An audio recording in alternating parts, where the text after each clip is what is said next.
Welcome, welcome, welcome, one and all. Welcome to my stream. Now, I did not create this, I did not finish creating this tier list just yet, because I did not want to spoil all the items on my list. That being said, I already sorted out how I want to, what tiers I want to assign them into. So I will talk about this first and foremost for a little bit. I hope everyone is having a great day, by the way, and I hope my audio balance is okay. Maybe I could make the music a little quieter. Okay, actually let's switch it up a little. So, oh, why did it stop playing? Okay. I sorted this into basically 5 tiers. First of which is... Actually, let's go from the bottom. I wouldn't play in this world. It's nice and simple. It just means that I don't really like this world enough to play a game in it. Or maybe I think that it doesn't really have that much potential. Something along those lines. Then we have the one-shot tier, which is... I would give it a shot. Like, I would try it once, but I'm not expecting much from it. I wouldn't expect longevity, at least. Tri-shot is another format which I like to use. It is an adventure that is exactly 3 sessions long. And I like to use that format for campaigns where a lot of stuff can happen, but I don't feel like developing the entire world overall.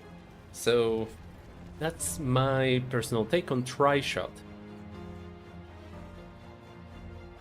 Then we have 10 sessions. Now this does not have to be the exact number, but it is something along the lines of, oh, I would play a short campaign in it. I could imagine myself being invested in this world for, well, if I'm counting it right, that would be 2.5 months, or 5 months if I were to play once every 2 weeks, which is how I currently play games in groups. Finally, there is the unlimited campaign, which means, oh, I love this world, and I would play in it all the time if I could. So, that being said, I will load up all of the pictures. I tried to arrange them at first, it did not work out, so I'm just gonna do them in a very, very random order. Hello, Kate! Hello and welcome. The tier list is beginning, and we will start with the World of Darkness. World of Darkness is Vampire the Masquerade, Changeling the Lost, Mage the Ascension. Hello everyone, hello JJ! Hello and welcome, glad to have you here. And thank you, JJ helped me with many of the world suggestions, which took me a while to compile, and I did not really spare ideas here. So, okay, let's just get right to it. I think I could deal with a Tri-shot in the World of Darkness, whether it is about vampires, or mages, or about hunters, or changelings, or werewolves. I could probably get involved in it, get invested, but I don't know if I could handle a long-term campaign. I think Tri-shot is a fair assessment from me. So, yeah, that's it. Also, I will have to mention a couple of things. First of all, I am going to group everything from a single franchise under one label. So, yeah, sure, I have the Assassin's Creed in there, but the fact that I have picked Assassin's Creed Black Flag for a picture doesn't mean that I am talking specifically about the one taking place in Caribbean. I'm talking about any Assassin's Creed anywhere in that world, any historical setting and so on. Just settings overall. Also, of course, this is my personal ranking, so if anyone has a problem with it, make your own ranking. It's what I like and don't like, not about you. So, that being said, Warhammer goes into wooden play. Warhammer 40k to be specific. I know, it might be a controversial take. How dare I put it in there? Well, I'll tell you why. Because it is a grim dark setting. I already have enough grim and enough dark stuff in my world, in my life. I would prefer to unwind with my gaming. And Warhammer, from my personal experiences, it's just too grim for me, too dark. The one thing I like about Warhammer 40k is its take on orcs. I like that, I admire that, but other than that, it's just no. Also, another caveat. I am assuming that I would have an equal level of knowledge about these worlds. I am not going to exclude a world from the ones I listed just because I am not familiar with it. I will try my best to actually give a ranking of them. Orcs. Okay, next up is Narnia. Now, this is gonna be difficult for me because I am not all that familiar with Narnia. I have watched the movies. I tried reading a book when I was very young. I did not get far. I could probably imagine a one-shot in it. Like, it's neat. It's your typical fantasy world, I would say. Yep, roughly like that. And honestly, I think same could be said for Team Fortress. It is a fun setting, don't get me wrong, it is a fun conflict. You have great characters, great character designs, and so on. But overall, I don't know if there is enough material in it for me to run more than a one-shot. Maybe try-shot, but right now I cannot tell. Right now, where I am currently, with my level of knowledge of where the lore goes, I would say that is the one-shot material. Now, next up is a funny one. We have Super Mario. Super Mario. Yes, because in order to be fair and to judge everything, why not Mushroom Kingdom, By the way, I don't know the proper names of all the worlds, so apologies for that, but Super Mario, I know that Mushroom Kingdom could make for a funny one-shot, but more than that, I seriously doubt. What else can I say there? I mean, there's some stuff to work with, yes, but I feel like if it's a one-shot, people will find it funny. If it's gonna be more than a one-shot, people will get tired of it eventually. That's my primary concern with sorting this. And I'm afraid, I would put Slay the Princess in the same tier. I already made a tabletop role-playing game where you play through what's essentially Slay the Princess, except you give it your own twist. But I don't think... Okay, hold on. The music is very disruptive to me. I'm gonna lower the volume. Okay, It is a fine and interesting idea, but there isn't much to work with unless I would significantly add to it. At which point, it is best to ask, is it even Slay the Princess anymore? Or rather, is it that world still? Because this could apply to anything. Okay, now next up is Pyre. And Pyre is an interesting case. I mean, let's see, does Pyre have a map of any kind? Pyre game map. I don't see like a picture that would map it all out. So maybe it doesn't. That could make things difficult. Pyre species. Maybe not species, maybe races.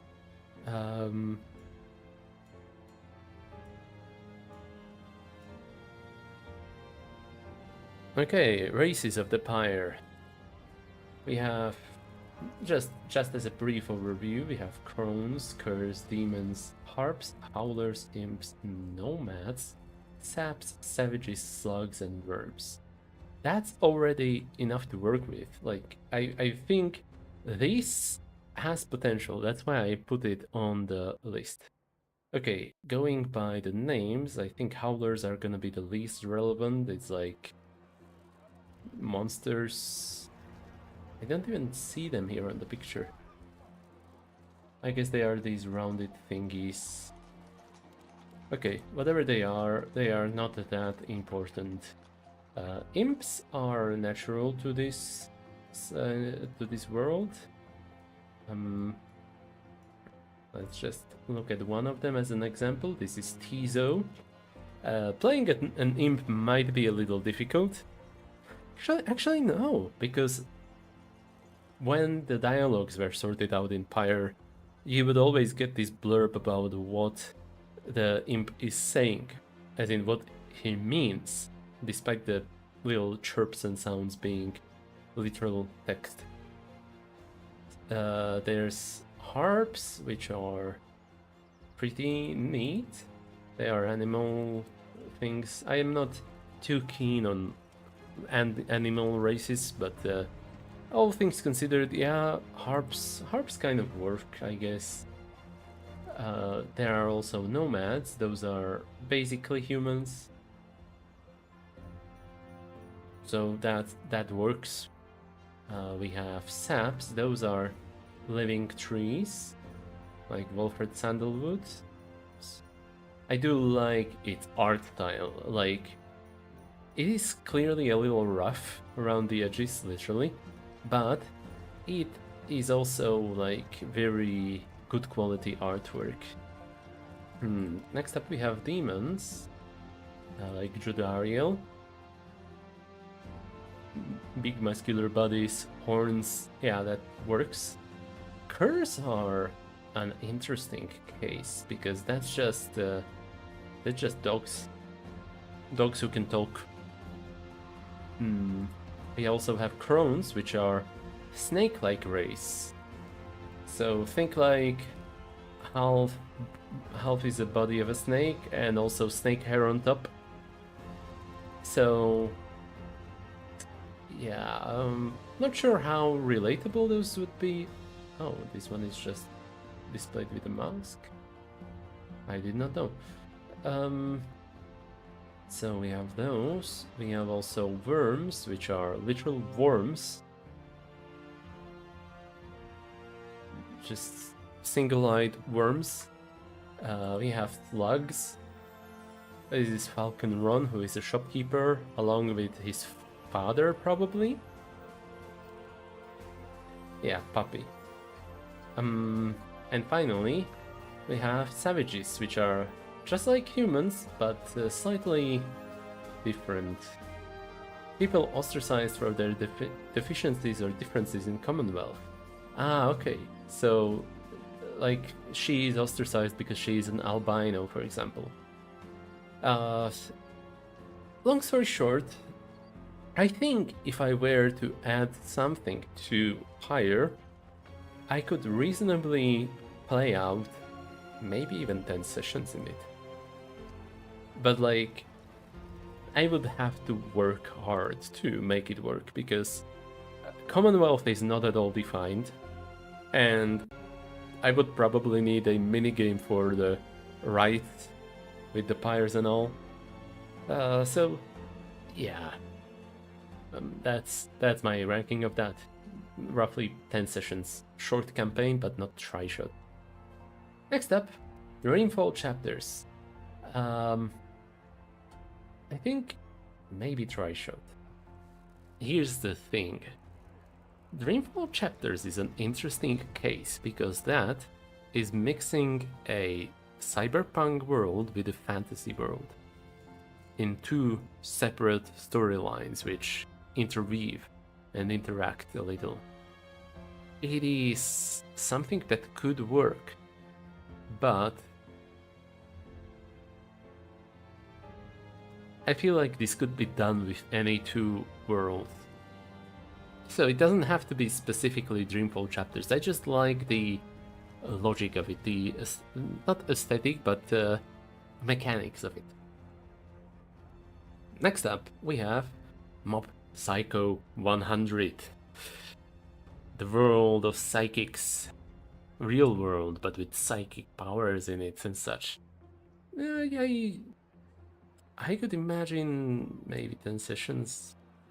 I want to say unlimited campaign, but I don't know if I could deal with world building that in long term. There is plenty to work with, but also I feel like there is too much to work with. So cautiously, I'm gonna put it into 10 sessions as well. Harry Potter one shot. I'm sorry, all the Potterheads, but I just don't have it in me to deal with it world building. If I am going to play a game in its world, it's gonna be a one shot. There's many spells, too many fantastical elements in it, and that's not to mention all the things that the author did to its world, like the magic schools, for example. That's yeah, I'd rather not. Next up is Pacific Drive. Now, I'll be honest, it's been a while since the last time I played that, and I did not play it that long. But all that being said, I felt inspired while playing it. Right now, where I am, I would say it is enough material for at least a try shot, like a short, condensed adventure. I probably wouldn't dare to plan a short campaign that's like 10 sessions long in it. And next up is Deltarune and also Undertale. I'm gonna group these two at the same time. And honestly, I wouldn't play a game in them. I don't even know how that could work. Like, it feels like too specific of a setting for me to reasonably expand in any way. It feels like the player character in each of these games has to be the main character, because without that, what is there to do? I don't know. I don't really like that idea. Even though I do like the video games, just not as a TTRPG probably. And next up is one that I have thought about a lot. Disco Elysium. Revachol, Insulinde, Martinez, Jamrock. What else is there to say? It's... Right, maybe next song. Let's see. Let's just show all this time.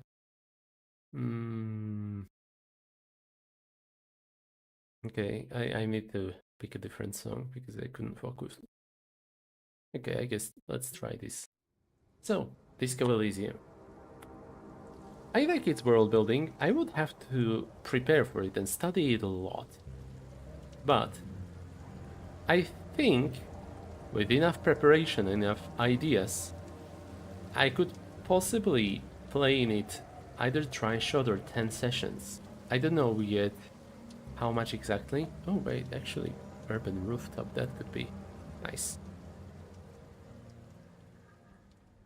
So I'm not sure how many I could manage, but I think why did it stop? I think okay, let's just call it cautious try shot because I feel like there are lots of world building things. Actually, no, you know what? 10 sessions. Why not? Let's go 10 sessions. Gothic. Hmm. That's a that's an old series of video games which I enjoyed a lot in my youth. I have played number 1 and number 2 a lot. I did not get around to playing number 3 or any of the games that followed it, whether it's spiritual successors or actual successors. I think... Okay, I wouldn't put it into 10 sessions. I'm just thinking about whether I would do it as a try-shot or one-shot. Yeah, I think try-shot. Try-shot would be good. Eberron. Now see, I have bias. I am biased against Dungeons and Dragons settings. I know, what a shocker. The guy who writes his own role-playing games is biased against the most popular role-playing game.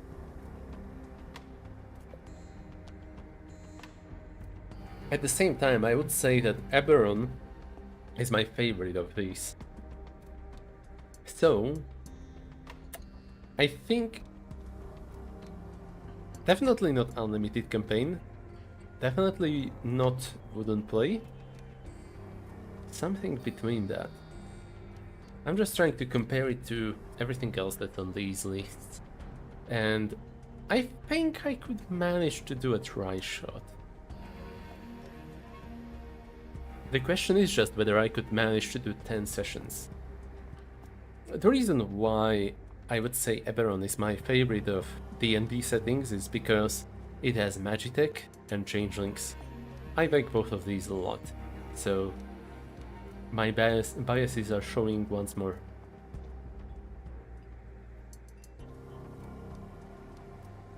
I think with enough preparation, I could probably manage more than 3 sessions.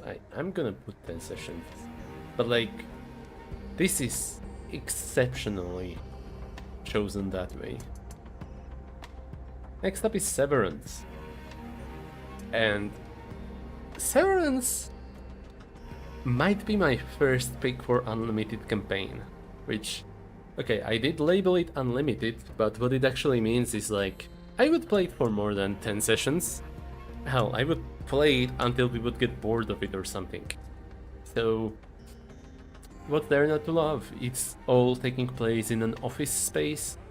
Players don't remember anything outside of the office space. I would have them only play the innies. I think I could do an unlimited campaign in that. With enough preparation and maybe my own spin on world building, because I don't want to just have players watch the show and then know exactly what's gonna happen. I would put my own spin on what the purpose of this office. Tales of Alethrion. That's a difficult one, because it is high fantasy, high as heck.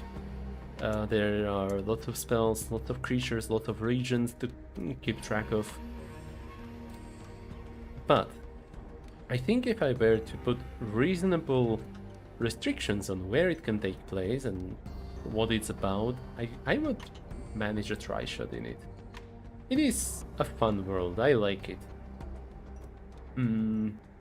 Mirror's Edge. I don't know if there is enough for me to work with it long term. I would need a specific system for parkour simulation, and I would need to learn what exactly is the matter with all the corporations there and so on. For now, I will say one shot. Even though I do like the settings, aesthetics and the idea behind it all. Bioshock. Okay, this is getting tricky. Bioshock. Underwater sea, or even this underwater sea. Wow, I am puzzled. Underwater city and city in the sky. Both of these are fun settings. I could imagine playing a campaign in either. The plasmids, or whatever the other set of powers was called, tonics, I think, they are okay. I don't know if they are what are the restrictions, but overall I think it's manageable. I could imagine playing a short campaign in it, more than a try-shot in fact. But could I play in it without stopping? That's the real question here. If I were, I would have to start the game before it's like end, where everyone goes crazy and the city is overrun and goes derelict or whatever. Let's put it into cautious 10 sessions. Like, it could be done, but I don't know if I could keep it up for years. Real life years. So that's my opinion on that.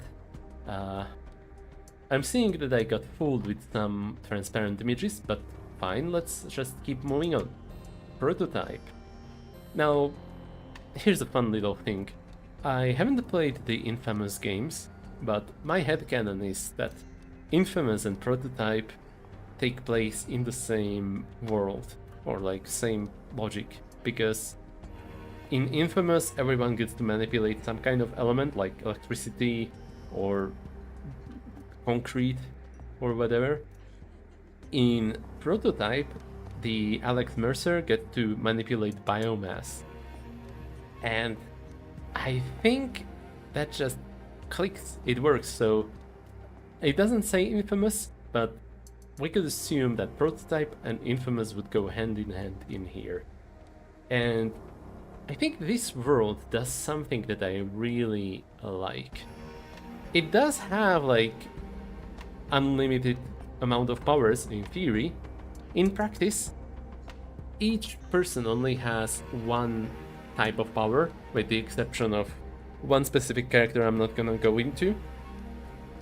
In other words, each player would only get to manipulate one type of power, one type of matter, and they would get powers themed after that.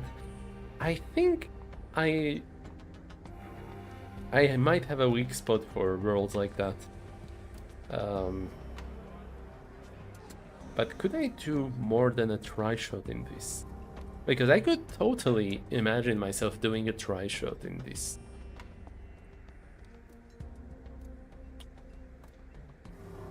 I don't know. I think let's put it into try-shot. Maybe I will change my mind later, but for now, this is where it goes. Okay. Next up is Transistor. And here I arrive at the same dilemma I had with Pyre, because both of these games have a setting which is just barely defined. Barely enough for me to do anything in them. But in Pyre I get plenty to work with, like all those species and the Pyre the rights and so on. In this game I get like the voting system and process, which is already a thing that would require the main character to address it. I think one-shot material at best. I was hesitant to put it in wouldn't play, but honestly, I like its aesthetics, I like its setting. I could probably make a one-shot work in this world. Speaking of, One Piece goes into try-shot territory. I already experimented with this. It is one of the few fictional worlds I did not make where I actually play the game, GM the game I mean, I I like it. It's a world covered with water. People get powers from haki, which I am willing to ignore, but also from devil fruits, which render you immobile when you are dipped in water, which is just such a neat little way to do it. So I think that's going into the tri-shot territory. Let's just switch up the music a little.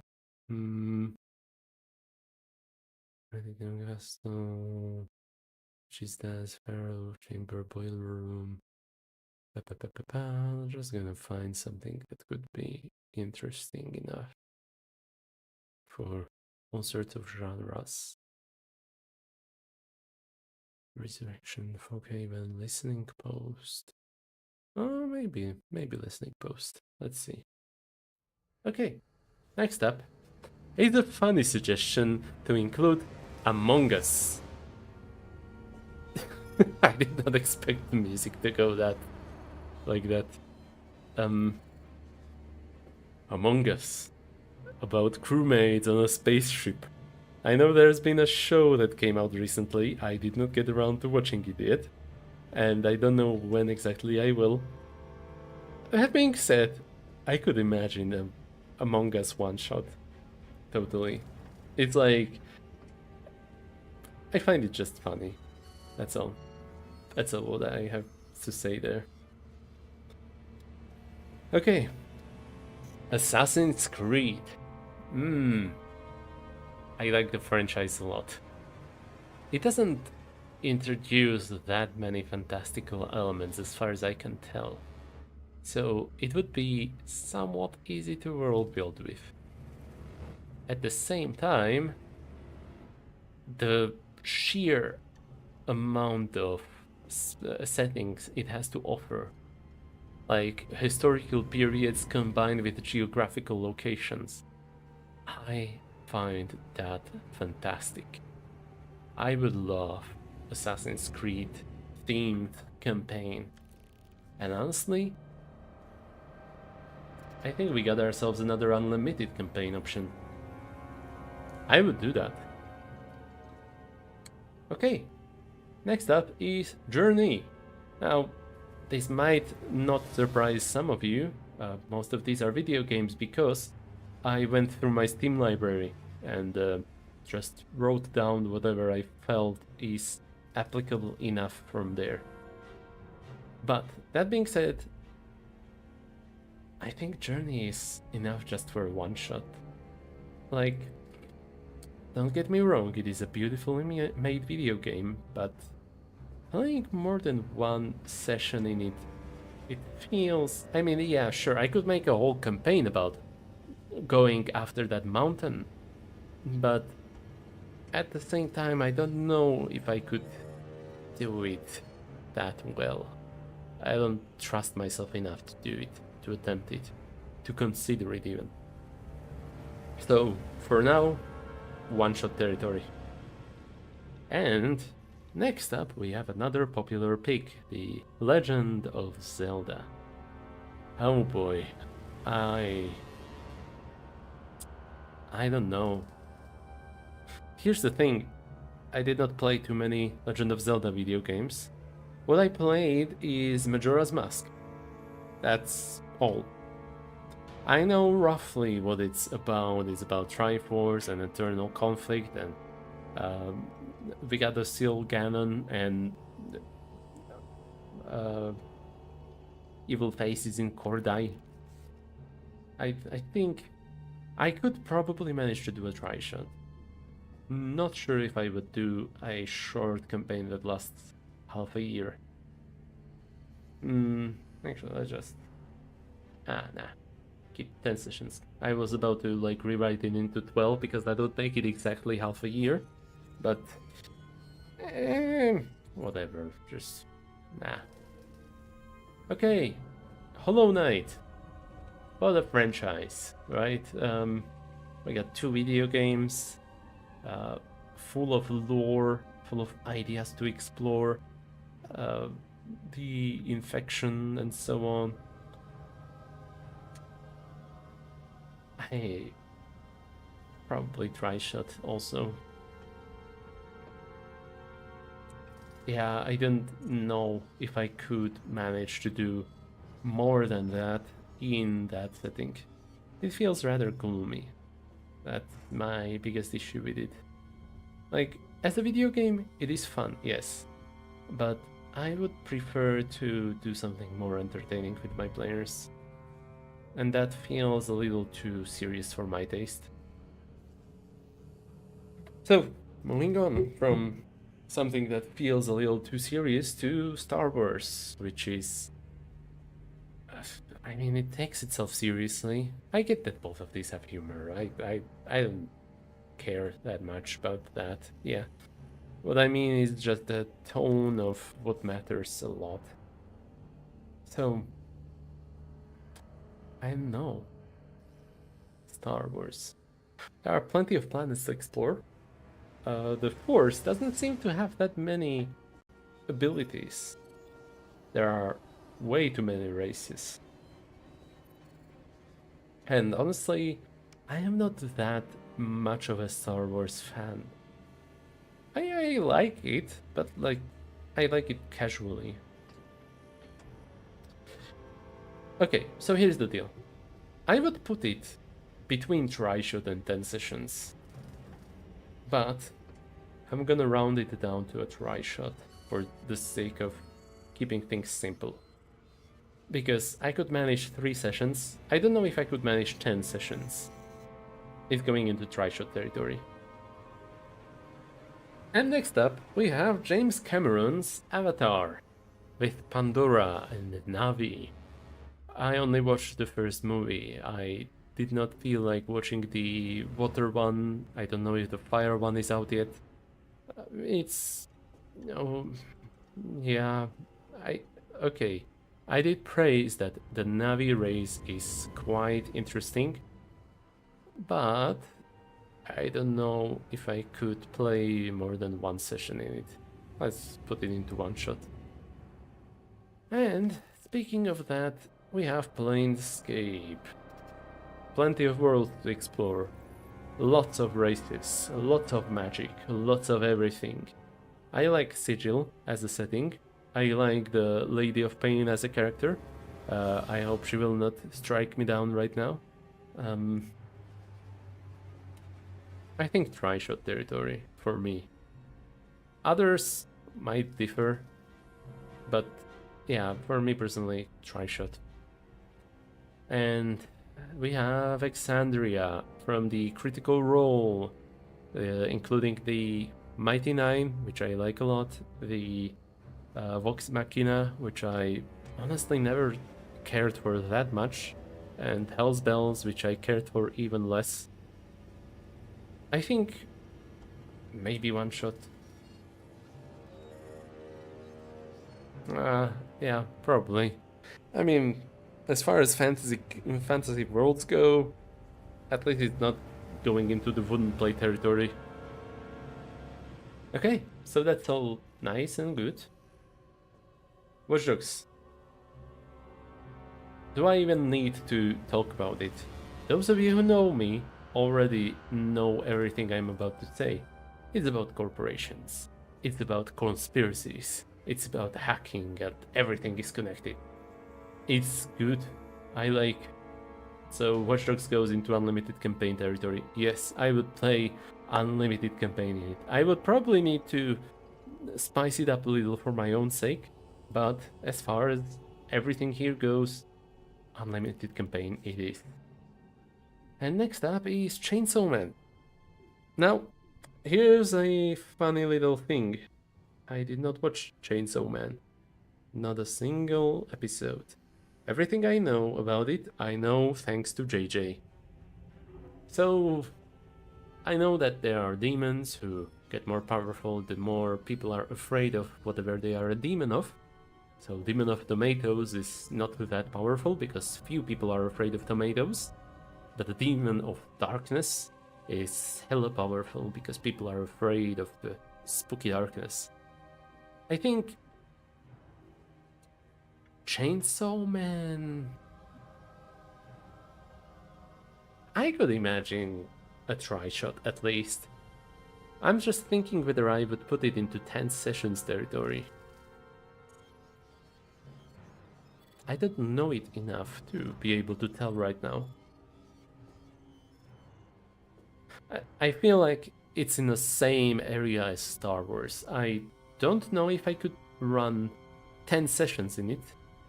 I probably could do less, like 5 or 7 or something.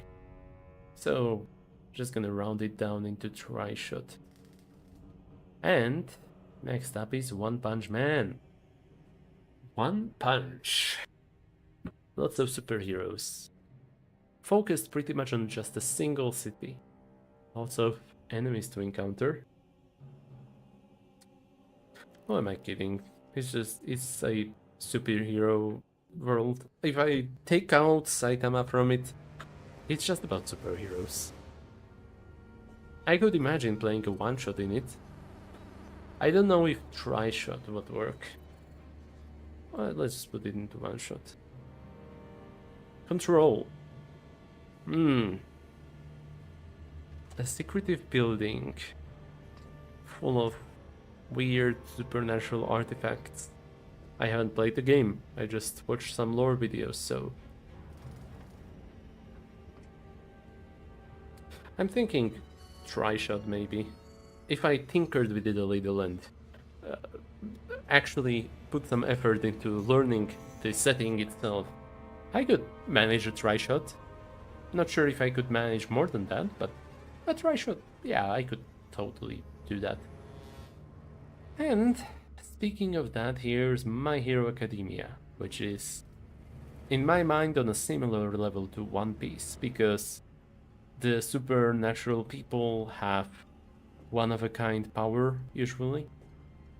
And the one difference here is that most people have superpowers, and they are not weakened by something universal like water.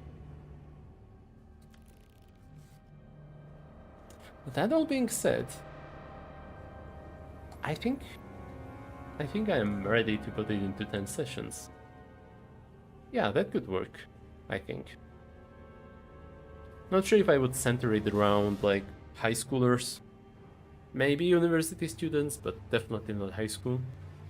But yeah, 10 sessions, I think that works. That's good enough. Next up is Esoteric Ebb. And I recognize it has some cool world building. I just don't know. I just don't think it is enough for 10 sessions for me right now. If I were to learn it, and if I were more of a D&D fan, maybe I could make it work. But I'm not. I'm not that keen on playing more Dungeons and Dragons. The real question is it try-shot or is it one-shot? That's the real trick here.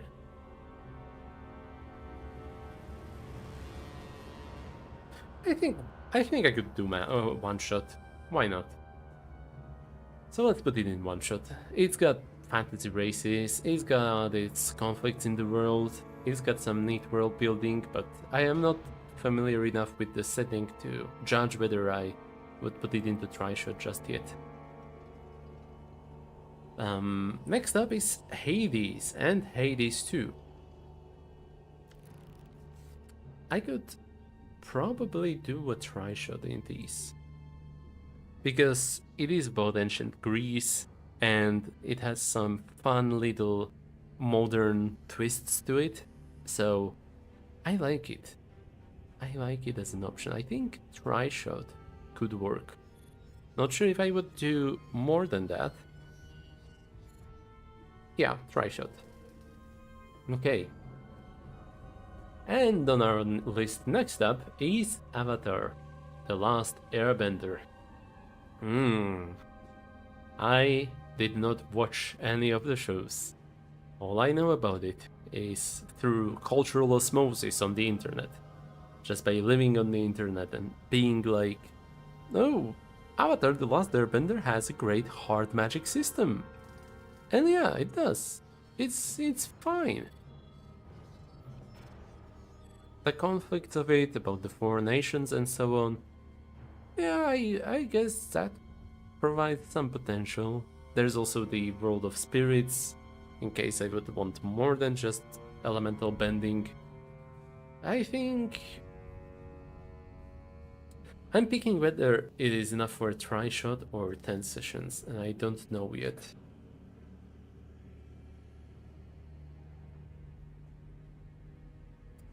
Let's put it into 10 sessions. I could make it work, I think. Similar with God of War. Not just Ragnarok specifically, but I did not play God of War. Wow, surprising, I know. I did not play God of War games. I watched a video though about its lore, about how it could be that Kratos kills the god of sun, but then travels to Egypt where they still have sun. And I find the idea of mixing mythologies geographically so inspiring and so thrilling. I would probably want that. Hell, I think it would work great if I mixed that with Hades. Just imagine it. You already have hints of this in the game anyway. In Hades 2, Kronos, wow, spoiler alert, but Kronos looks like he belongs to ancient Egypt. And that's just genius. It works so well. It's like he's from an ancient culture older than ours. And then there's all the infernal aspects and nocturnal arms, nocturnal arms. They're aspects that belong to mythological figures like Beowulf and the Arthur and so on, from past, present, and future. I think those together would work really well. Hades on its own, I would put in a try-shot territory, because it's not confirmed. But if I were to combine them, God of War would drag Hades out of try-shot into 10 sessions territory, at least. Next up is Brutal Legend, a little game about a heavy metal world. I find it fun and creative. I like it, and I think it would be fine for a try shot. I could imagine that. I've been tempted to try it, but not enough, I guess. So, try shot territory it is. But don't starve, and don't starve together, and all the expansions. One shot. There's probably enough material to work with, but I don't know if I would feel like doing it long enough. So, one-shot material it is for me. And we are arriving to something that I put in to the list just to entice Kate to watch it.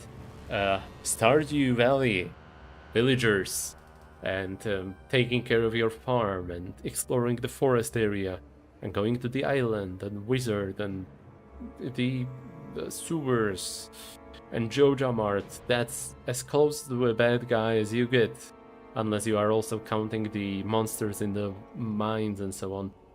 I think I could manage to do a try shot in this. Not sure if I could do one shot. Well, one shot obviously, but one shot is fine, but I think I could manage to do a try shot in it. 10 sessions, that would be stretching it. I feel like at that point I would need to make a game about managing the farm itself.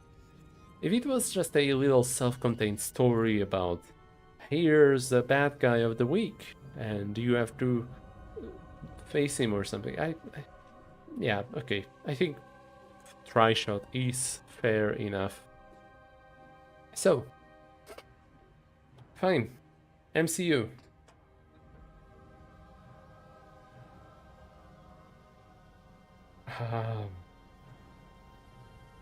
people will hate me for this. I am not interested in recreating MCU stuff. Unless the players themselves would get to play these characters. But like... nah. I don't think I need that. If I wanted superheroes, I would go with My Hero Academia, because at least there, people are restricted to like one power. Maybe One Punch Devil. Maybe...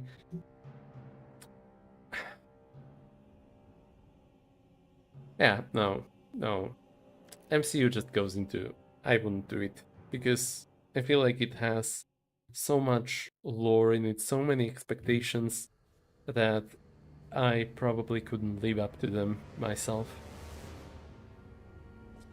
Okay, so that's that. Next up we have Naruto, which is an interesting case, because instead of just one set of powers, you have two themes for your powers. I could work with that, I think. Tri-shot. It is a lot to keep track of.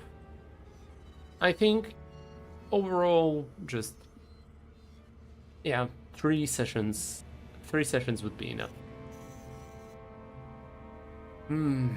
Okay, we have some very, very strong contenders. And don't you worry, I'll get to Flintstones, yes. But first we have to deal with The Witcher. Ah, Witcher. Now where do we put The Witcher? Because it's about playing monsters. I think that's a solid foundation. Assuming that the players would play the Witchers, or maybe even the sorcerers? I don't remember how the mages are called in English. I did not get to play games yet. I did play a little bit of number 3, but I did not finish it, and it's been years since the last time I played it. I've read the first book, I enjoyed it. I do like what the world of Witcher has going on in it. I'm sure I could manage at least a tri-shot. The real question is if I could manage more.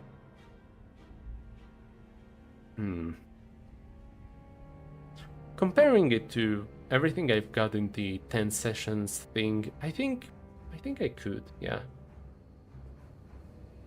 Yeah, I could manage to squeeze out 10 sessions for the Witcher campaign. Yeah, that's fair. And honestly, I could do the same for Lord of the Rings. Not sure yet how, because similarly to Super Mario and Slay the Princess and Transistor, it feels like that kind of story where you have to be the main character. But you could be telling a different story, one that doesn't have anything to do with the Rings of Power. Like, similar to Hobbit, for example. Like, we have to get our mountain back. It could work. I think I could make it work, and there is hardly any magic in it. Sure, you have your Gandalf, you have the elves, but you don't have to encounter the Gandalf. As for the elves, they mostly just sit in their own, tree cities. They don't interact with the outside world that much, unless it really, really is warranted. So, I think 10 sessions, I could do that. Funnily enough, I did already play a one-shot in what is essentially Middle-earth, but it was just focused on the party in Shire, my own take on it. It was a fun little one-shot. I changed it because instead of fireworks causing a panic in the crowd, it was a troll. A troll arrived to the party, dragged in by the smell of the cooked pork meat, and the players were the ones who dealt with the troll. It was a lot of fun. I enjoyed it a lot. The players enjoyed it a lot, and I don't mean to say that this would be the whole campaign, but I could imagine playing more games in Middle-earth. Okay, next up, we have Dishonored. Now, funny thing about Dishonored, this suggestion came from JJ, and there is already a TTRPG which takes place in the world of Dishonored, essentially. It's a little, a little indie gem that hardly anyone knows about called Blades in the Dark. By which I mean it is fairly well known in the TTRPG community. It literally takes place in the city called Duskwall, except instead of wall, like brick wall or something, it's called Vol, as in VOL, Duskwall. But essentially it is Dishonored. Could I play one shot in it? Absolutely. Could I play tri-shot in it? I think so, yeah. Could I play 10 sessions in it?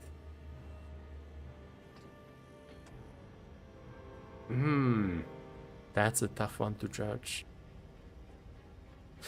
But considering there are at least 2 settings in it, like the Dustbowl and the other city I forgot the name of in the second Dishonored game, you know what? I think I could do 10 sessions probably. It is a courageous estimate, but it is what it is. I'm rolling with it. Next up is Skyrim. High fantasy. At long last we are back. Oh, it's got plenty to offer. 10 races, 10 regions, the Daedric princes, I like those a lot, as well as the other planes of existence, I suppose. But it also has way too much magic for my personal taste. I would get crazy if I were to DM even 10 months in it. I meant to say 10 sessions. I think, just for the sake of my own sanity, I will put Tamriel from the Elder Scrolls games into tri-shot territory. I would not try, get it, more than 3 sessions in a row. Maybe, probably. Maybe I could try more than 3 sessions, but certainly not a short campaign that's roughly 10 sessions. Like, I could imagine 5. And speaking of that, Runeterra goes into the same spot. I already played a tri-shot in Runeterra. It was not a D&D game, but it required a system that was of a similar versatility. And I had a lovely time. Like, especially if I focus on a single region. That being said, it has plenty of regions to offer, like pirates and sorry, I'm just changing music because it's getting repetitive. So we have stuff like pirates and desert and frozen north and anti-magic kingdom, as well as like Mighty's Right kingdom. There's also the typical Eastern Asian type island or continent. I don't remember if it's considered a continent or an island. Did I forget anything? There's Void also, and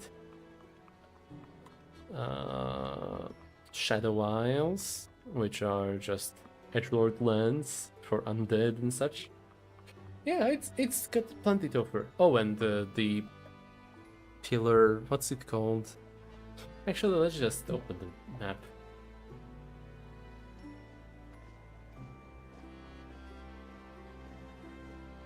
Just look at this. Okay, so I forgot about Piltover and Zaun, Ishtal, Targon, that's the name I forgot, and that's pretty much everything. I Never really remembered that this is so far to the west. But whatever. Okay, so the Runeterra map, right? It's got so much to offer. When I played a game in this a try-shot, it took place in Ionia. I used this map to map out where exactly were the players. I think I had them start somewhere either here or here in Kashuri. And they were traveling down to Raikon or maybe Temple of Pallas, to the like southernmost place of Ionia, because they had a premonition that something bad will happen, something bad will come from the south. And what it wasn't pirates, it was the harrowing of the Shadow Isles.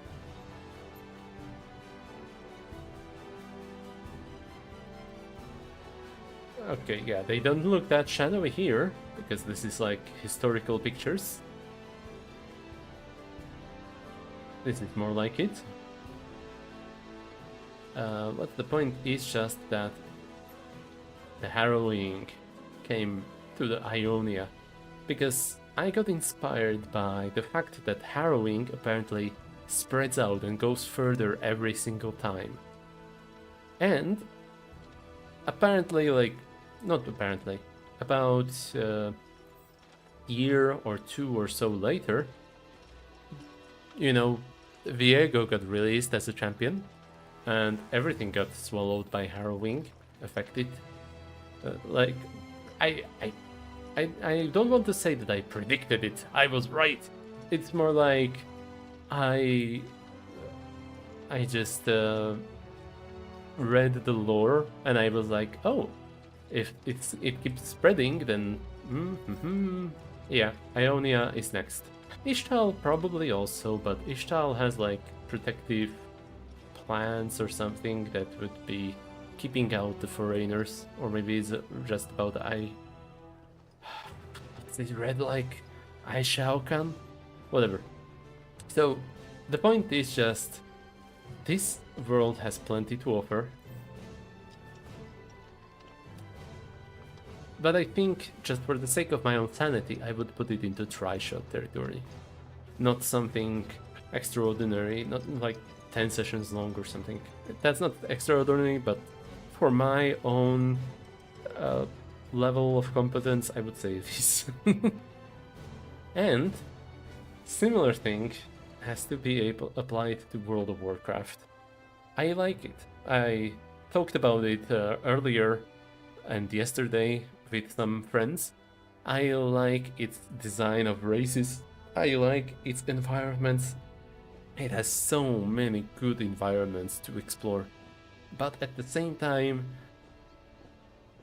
it's overwhelming. I don't want to get overwhelmed by the game. I want it to be something that I could manage. World of Warcraft is something I'm familiar with, but I think try-shot territory it is. Next up is Forgotten Realms, aka Faerun, aka that one place where Baldur's Gate happens, aka Sword Coast, and then all that other stuff around it.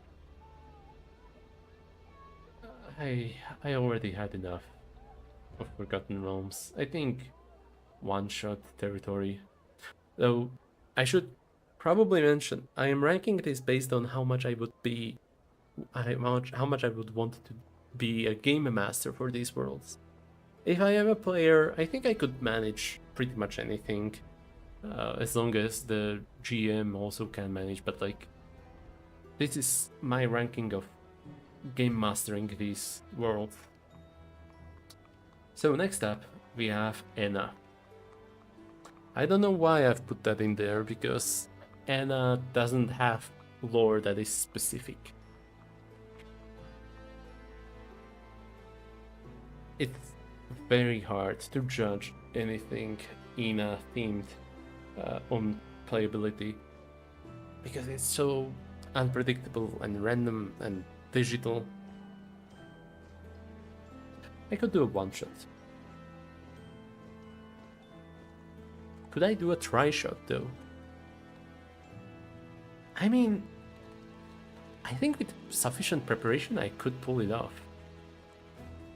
Yeah, let's put it into try shot territory. And I will put the same into the same category, the Tyria of Guild Wars 2. It's got cool races, it's got cool places, it's got way too much magical stuff in it for me. But yeah, try shot. I could manage a try shot. Finally, we have a funny idea I had when I was preparing for this video. The Flintstones. Could I do a game set in the world of Flintstones? My answer is I could, but it would not be an unlimited campaign, and I would need to change stuff to make it more interesting for like grown-up audiences. And I do have an answer for that. There's this comic book where it's about Flintstones world. It is funny, but also it's taken seriously, like very seriously. I've read the comic books, and it's just no, not this. Wait, where are they? Yeah, I believe this might be it. So it was a good story. It was very interesting. The fact that the animals, the dinosaurs, were used as devices, that was quite something. Let's see. Our tribe, maybe even our species, wouldn't have made it without guys like Adam and Steve. That's the sort of thing a human being remembers or ought to. Wow, I guess I got a lot of thinking to do. But I probably won't. Yeah, so this was about monogamy. Because back in the caveman days, they assumed that people would have a hard time having exactly one partner instead of more than one. But yeah, it's a very, very interesting comic book to read, I have to say. I've read pretty much all the comics in one sitting. Yeah, that's the cover art. Monogamy destroys. Take a wife, not on your life. Oh, and this cover as well. It's also that one. It's also the source of that one meme. I'm not sure if I will be able to find it right now.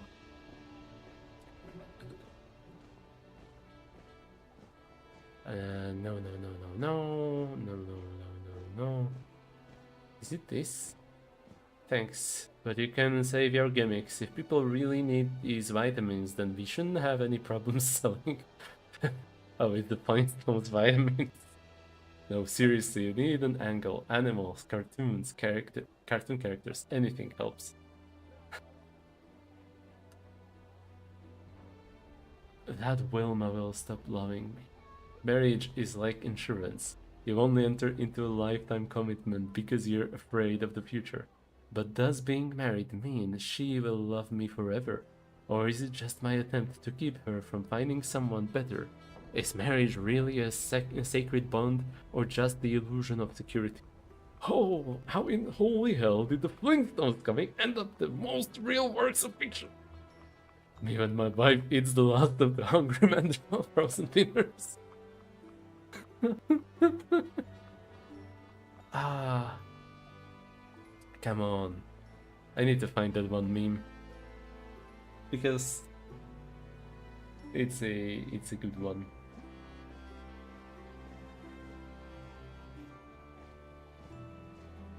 Now you are called Quad the Destroyer, but isn't that just because you're the son of Mordok the Destroyer? Have you ever actually destroyed anything? Quad's name is not issue here. Lizard people are issue. Children of Claude, you shall taste the wine of victory. The lizard people shall be vanquished, and it will be easy. He says the thing I whispered. Yeah. This all feels familiar, doesn't it, Fred? We participate in a genocide party. Yeah, so that's oh yeah, it's DC Comics. That's part of the thing there is that uh, Fred and Barney are war veterans from fights with lizard people, I think. From war with lizard people. And yeah, they are not joking there. So what I'm trying to say is it has potential. But I think it has potential for one shot, not something more. Maybe something more, but I would have to put a lot of work into it. Now let's just briefly reevaluate everything. Warhammer 40k? Check. Yeah, that works. I wouldn't play it. I tried already, and I just didn't enjoy it. Oh, whoa, okay. Hold on, I just realized that you guys are not seeing that. Whatever. Okay, I'll probably publish the image on the server. So, Warhammer 40k? Nah. Undertale or Deltarune? No, I don't think so. MCU, too many expectations, I'd rather not. Narnia? I could do Narnia one shot, but as long as there is not someone there who is a hardcore Narnia fan, because I don't know that much Narnia lore, and I'm afraid that I would be a disappointment for people like that. Team Fortress 2, similar. Super Mario, yeah, I could imagine a funny one-shot based on that. Slay the Princess, I already made a one-shot system. Harry Potter, probably a one-shot is safe. I feel like maybe I could pull it into tri-shot territory, but I'd rather not. Mirror's Edge and Transistor, their settings are too vague for me to do something specific longer term. So one shot will have to do. Same with Among Us and Journey. Avatar, maybe it could be pulled into tri-shot territory, but overall I feel like it's better to keep it like as a gimmick of sorts.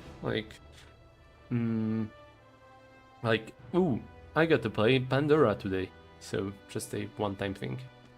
Exandria, one shot probably. I mean, it's a D&D world, and there would be lots of expectations on me because it's Critical Role. One Punch Man, yeah, one shot. That's a decent way to put it. Because if I remove Saitama from it, it's just your typical world with superheroes and villains and such. So, just one shot. One shot, man. Esoteric Ebb. I don't know it enough to do more than a one shot. I could probably learn more about it, but also it's D&D. I don't feel like doing D&D stuff that much. And I feel like D&D is woven into its essence. I would have to change it radically in order to make it not D&D. Don't Starve. Yeah, one shot. Flintstones are one shot. Faerun. Honestly, I am very tempted to pull Faerun down into Wooden Play. Because it just feels too generic. Yeah. I don't want to be a game master for Faerun. If someone really asked me nicely if there was something more to gain from it, I probably could do it. But if I have a choice in it, if I have a say in it, I don't want it. Just no. Okay, World of Darkness, tri-shot. Yeah, I think so. Dreamfall chapters. See, now here's the thing. I put it there because of the fact that I judged it by its mechanics. If I were to use its actual worlds though,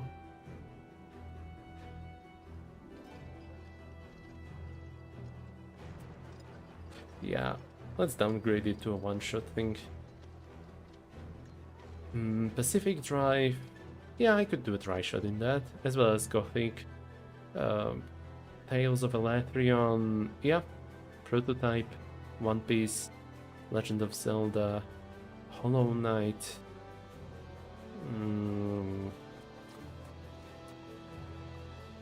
I could do a try-shot in Hollow Knight, but it's also bugs, insects. I am not that keen on insects, but I'll keep it at the try-shot level. Star Wars. Oh.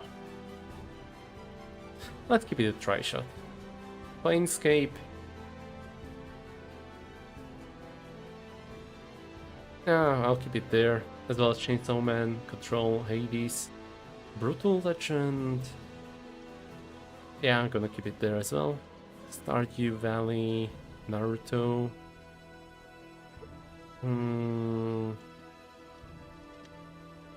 Yeah, I'm gonna keep Naruto where it is.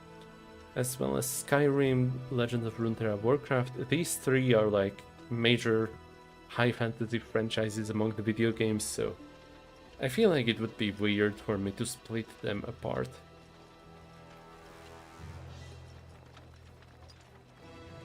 Anna. I still don't know if I want Anna to be in a try-shot territory or one-shot territory. Because as a one-shot thing, it could work perfectly fine. But as a try-shot, I would need to keep it interesting. Let's keep it there, yeah. And Guild Wars 2, honestly, I'm gonna just put it next to the big fantasy franchises. So, yeah. Higher.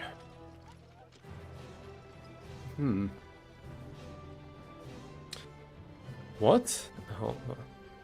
Hello, I just came back and I see what exactly? This is a tier list of how much would I want to be a game master for different already existing fictional worlds. In other words, how much would I want to play a tabletop campaign in them? Yes, indeed.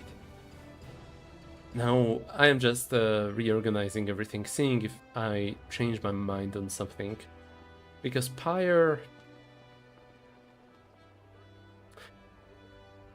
Oh, okay, let's see. Pyre, Mob Psycho, Disco Elysium, Eberron... Endgame on would not play? What? That's actually MCU. And yes, I would not want to play... I would not want to be a game master for an MCU campaign, because I feel like it's too high expectations.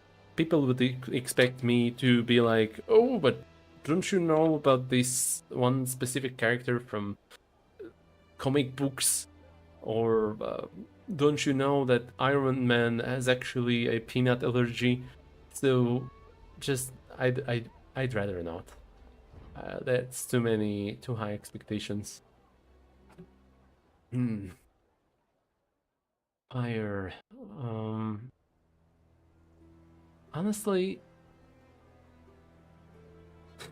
the problem with Pyre is that I feel like it has fantasy world potential, but at the same time, it is very ill-defined. Unless I would make a game about rights, I would have to try really hard, and a game that is about rights will need more than one. Deltarune on would not? Yes, Deltarune and Undertale also. I sort it as wouldn't play because those worlds feel too... How do I say it?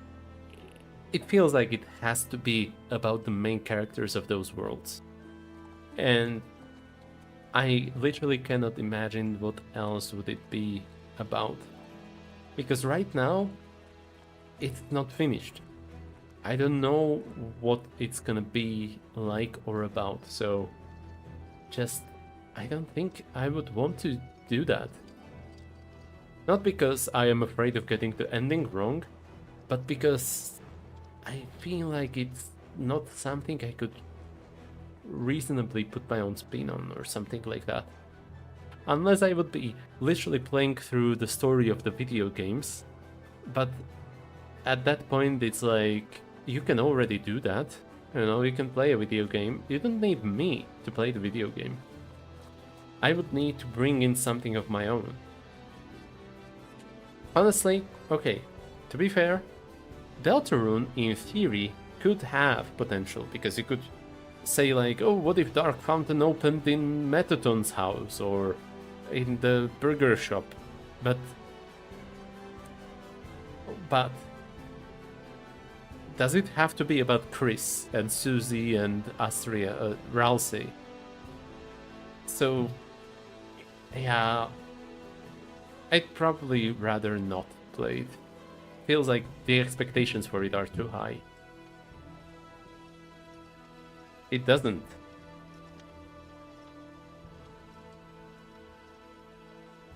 Yeah, I think it's a personal preference. Okay, let's see. Dishonored, Lord of the Rings, Witcher, God of War, Avatar The Last Airbender, My Hero Academia, Bioshock, Eberron.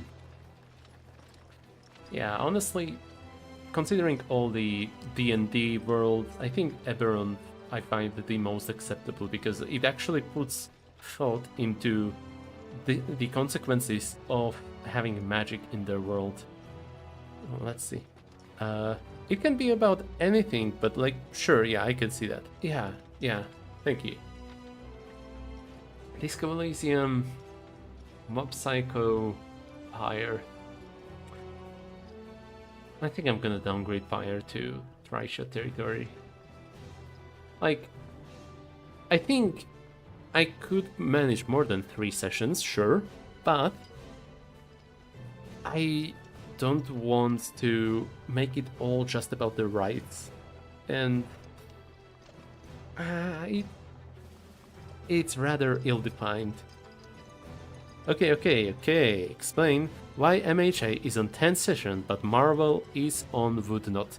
Because in MHA, superheroes have like 1 or 2 powers, while in MCU, I don't even know how many powers could they have. Like, okay, Iron Man. What can Iron Man do? He has armor that is pretty much indestructible. It allows him to fly, shoot lasers out of his hands. What else? He's also really smart. Let's put that into the powers. And I don't know, probably more stuff that I cannot even think of. Super strength. Super strength is also a factor.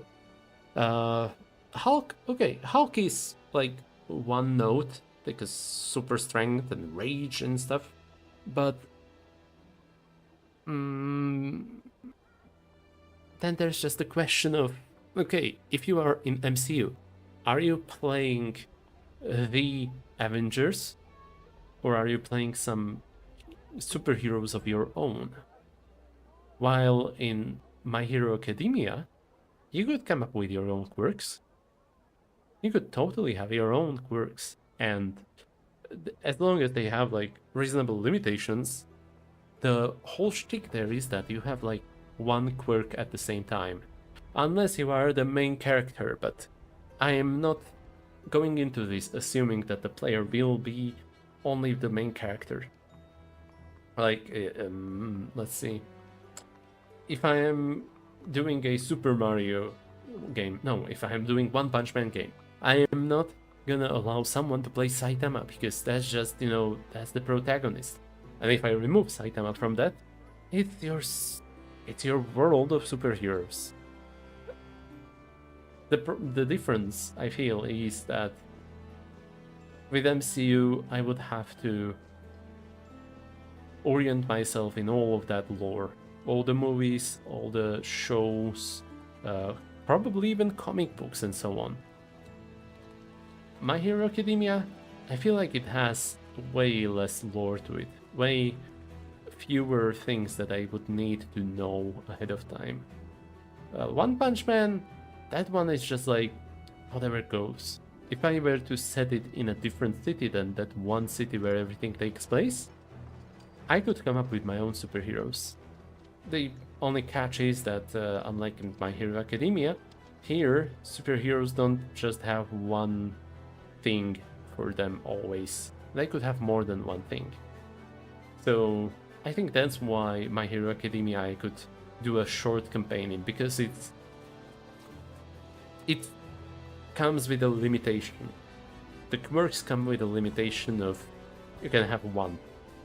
Maybe. In theory you could have two like Todoroki, but yeah, even that is considered one quirk in theory, is it not? Now I understand it way more. Okay. Now it all makes sense. Sure, yeah, I can get behind that. Yeah, exactly. So, Bioshock, I feel like if I were to set it in the city before it fell, it could be manageable. I could probably make more than 3 sessions, maybe even 10 sessions. Eberron, I am still reconsidering it, but I think I'll keep it there for now. I could manage it if I really felt like it. Disco Elysium, same, but I would need to do a lot of research on the world. And Mob Psycho 100, that one feels similar to One Punch Man. It's like anything of superpowers, you know.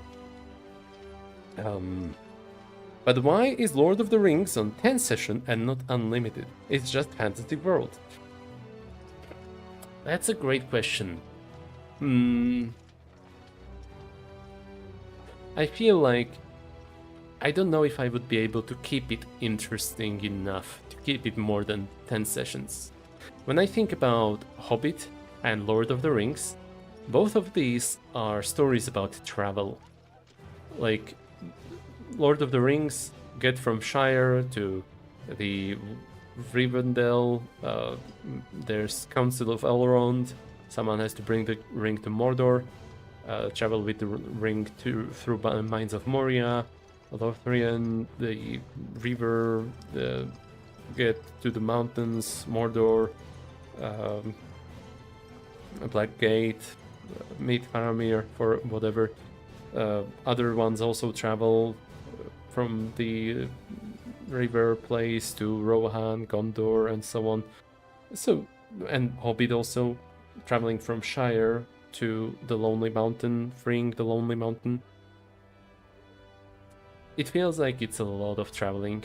I don't know if I can make traveling if I can keep traveling interesting that long. Personally, like I don't doubt others could make traveling interesting, but myself, I don't know. Then again, maybe it could work.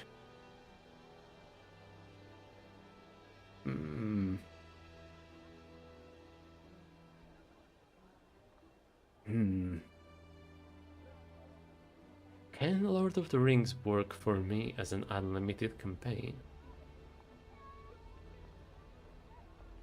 I mean, sure, but traveling is like 70% of the campaign. Well, depends on which one. That's the thing. I don't do that many traveling campaigns. Plenty of people do.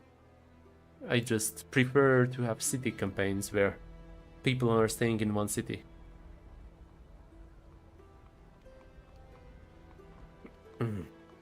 Sure, yeah, it depends.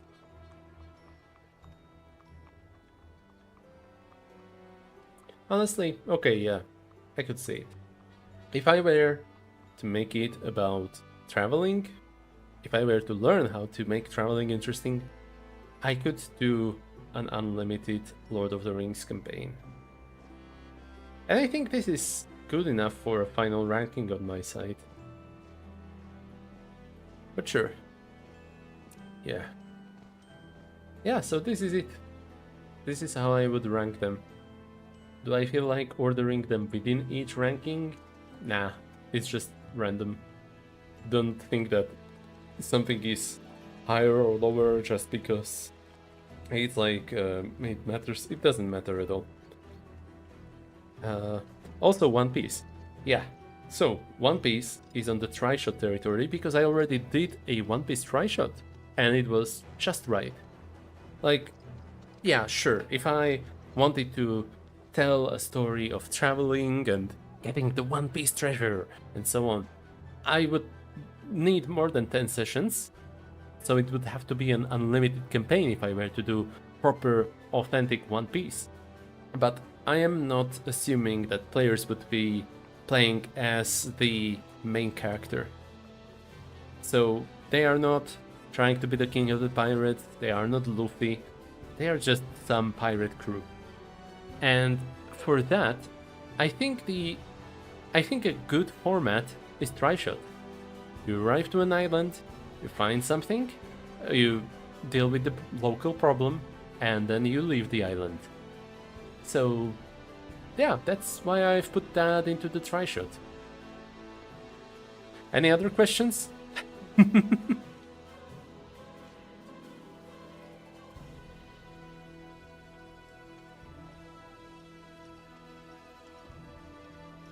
see, maybe I zoom in a little.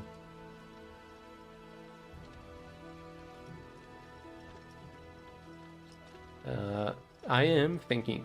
Alright, that's good.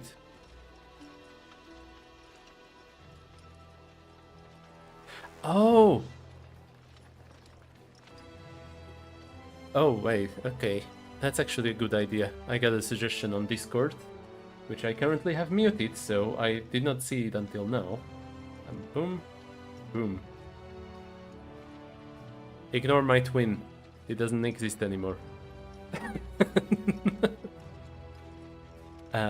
God of War. No like. Yeah, no I like it. So, God of War.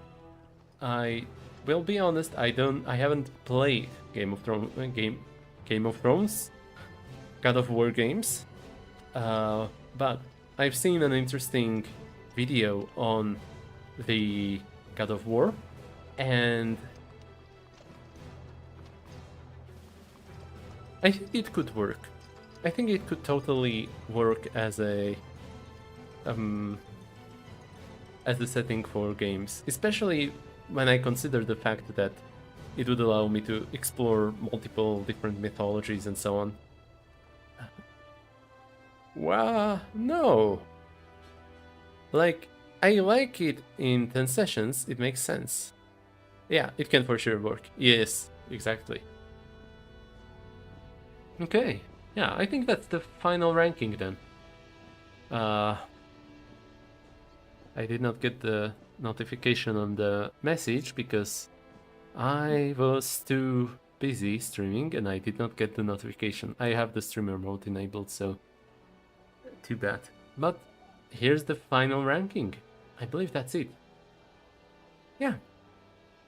And the stream is hour and 40 minutes long. Do I just finish it here? Or do I get more suggestions? Ooh, maybe I could try out... yeah, okay, let's try like this. What fictional worlds did I not list yet? There we go. Now, question is if I can... Yeah, okay. So I will need to switch it manually, but I've set it that you can ask me, quote unquote, about fictional worlds, and I will have to address them. And chances are, if it's a really popular world, and I did not address it just yet, it's probably because I am not familiar with it enough to put it in there. So some examples of that would have to include Fallout. I never really played Fallout games, and I am not that keen on the genre of post-apocalypse, so I probably wouldn't play Fallout. Let's see. What about Ark? Oh, the one with the dinosaurs, probably, right? I did not play Ark. I've set it so that you can ask me questions, and then I will address them.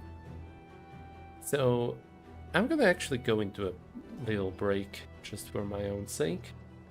And I will be back in a bit to answer the worlds that are input. You can put in as many questions as you want in theory, but bear in mind that I also will need some time to, to get through it all. So, be right back.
Okay. I think I'm ready. I'm ready to continue. Now, during my break, I gave it some thought, and I did realize that there is one pretty obvious thing that is missing. Well, there's probably way more than just one, but for now I need to address the first one.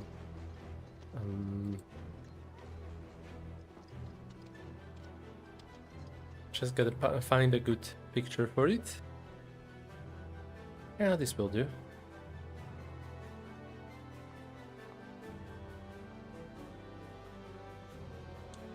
So, Grand Theft Auto is a franchise I did not address.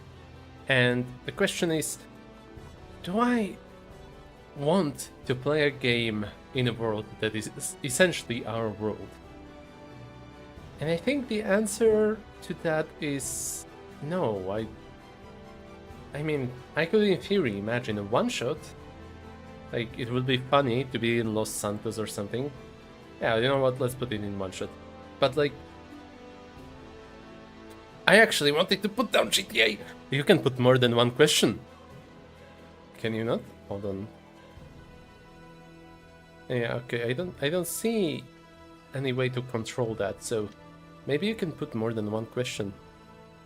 Nah, I ain't going to do that. It's more of a satire of our world, but fair point.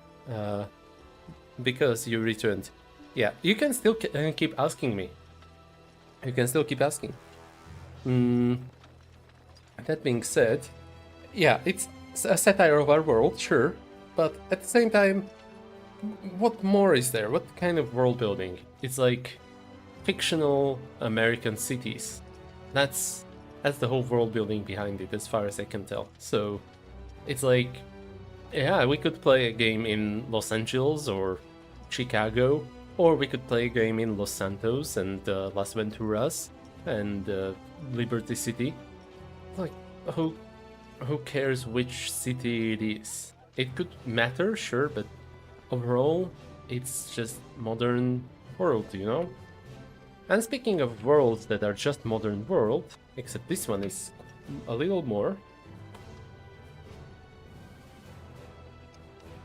Let's see, just gotta pick a good picture for this. I think this will do.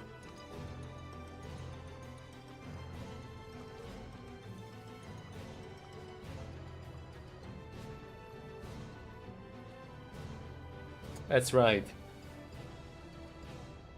I think I would put John Wick in at least 10 sessions. And here's the reason why, okay? Because of the secret world. Because of, like, the exchanges with coins and such. I find that stuff cool. It's a hidden conspiracy world beneath our own world, you know? It's just... I think I like it. I like it. I am biased to like conspiracies. GTA feels shallow compared to it. I'm sorry, but if I am about to play a game, a tabletop role-playing game, and I want to play it long, I would prefer John Wick to GTA. Or, honestly, to Mirror's Edge as well, and anything that is in lower tiers. Let's see. Is there actually anything else that is literally our world without superpowers? I don't see anything like that, no. Yep. Okay, so let's check the questions. Is there any way for me to, like, highlight this as... maybe like this? No. Okay, whatever. I'll just go through it. Max Payne. And Mad Max, probably. Oh, Subnautica. Or like XCOM in general. Slay the Spire looks quite delicious. Okay. I will disappoint you here, because I will admit, I did not play Max Payne, and I picked at the question during my break. That's what gave me the idea to address modern regular worlds like Grand Theft Auto and John Wick. I don't know if there is any extraordinary element to Max Payne that goes beyond the guys with guns. That being said, the one world I will address with this is gonna have to be... Let me just look up a good picture to add.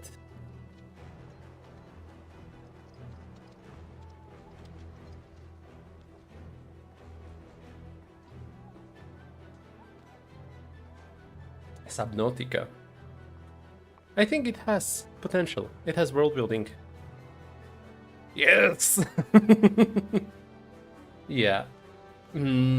Okay. I could do a one-shot in Subnautica. If I were to look into it, study its lore and stuff, I could probably even do try-shot. The real question is if I could pull 10 sessions in it. Because I don't think I would do unlimited campaign. That feels like too much. At least 3 sessions for sure. I could do that. Oh, the battles would literally stress me out so much. Let's keep it at 3 sessions. That is a safe assumption. Maybe I could manage 10 no, not 10 sessions. Something more than 3 sessions, but less than 10. Like, that's the way I'm doing it. It's just I would be rounding things down if I don't think I could manage it. So instead of, even if I were to run like 7 sessions long Subnautica campaign, I would count it as 3 just for the purposes of this chart. Because 3 is safe, 7, that feels already a little too long. Let's see, anything else among the questions?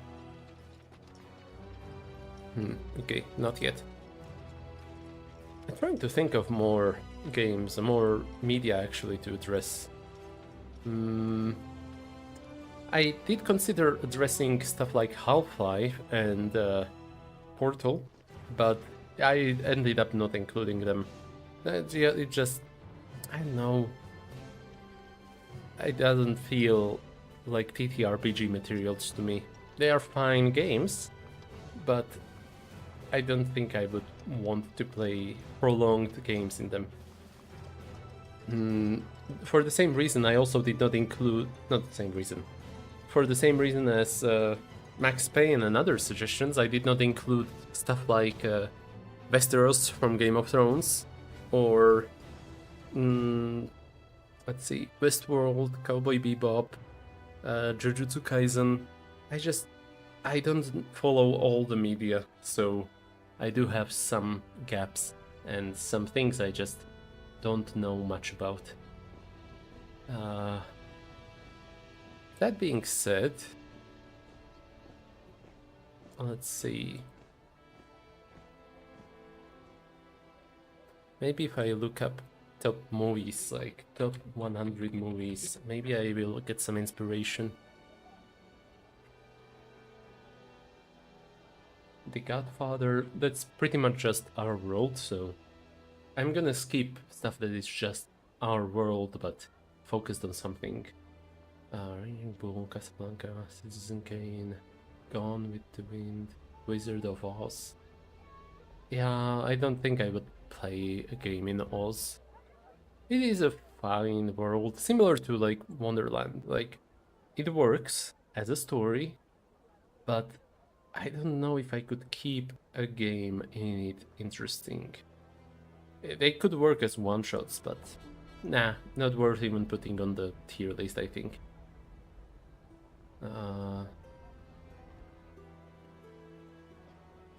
Waterfront, Sunset Boulevard, Forrest Gump, The Sound of Music, 12 Angry Men, Star Wars Episode 4, A New Hope, 18, Sounds of the Lambs, Chinatown, The Bridge over the River Kwai.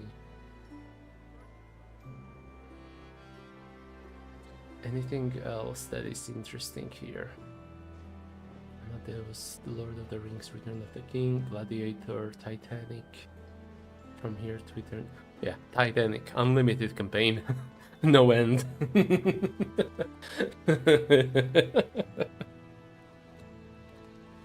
Raiders of the Lost Ark. I mean, do I want to include Indiana Jones and Tomb Raider? They feel... I don't want to say they feel mundane, because they do have supernatural elements to them. Yeah, screw it, let's do Tomb Raider. And you can just imagine it also addresses Indiana Jones. So, square. Because it has like straightforward premise. You are delving into tombs and raiding them. So where would I put Tomb Raider?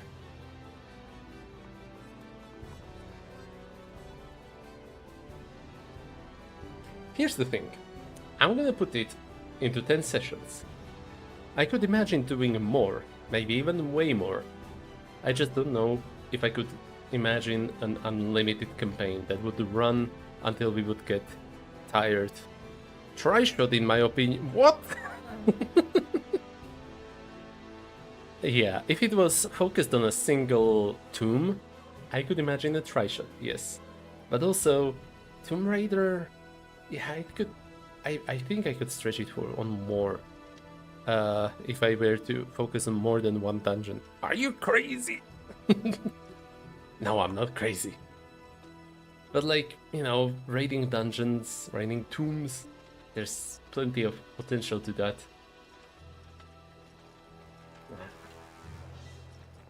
Yeah, okay, I'm gonna keep it at 10 sessions. Gotta go, take care, my friend. Take care as well, JJ. Thank you for being here. Are you crazy? Okay, let's see what else. Clockwork Orange, Searchers, Jaws, Patton, Butch Cassidy and the Sundance Kid, The Treasure of the Sierra Madre. Sometimes when I feel sad, I'ma think about this moment and I am gonna feel a lot better than about me being such a crazy man that I would put a lot of tomb raiding into my games. Yeah. Yeah. Yes! Ooh. Oh, okay. I do have one more. Well, not one, maybe I will come up with more, but right now I have one extra thing on my mind.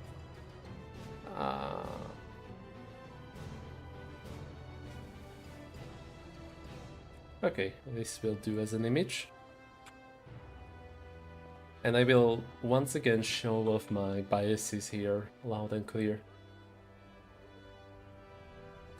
Let's talk about Treasure Planet. I like it.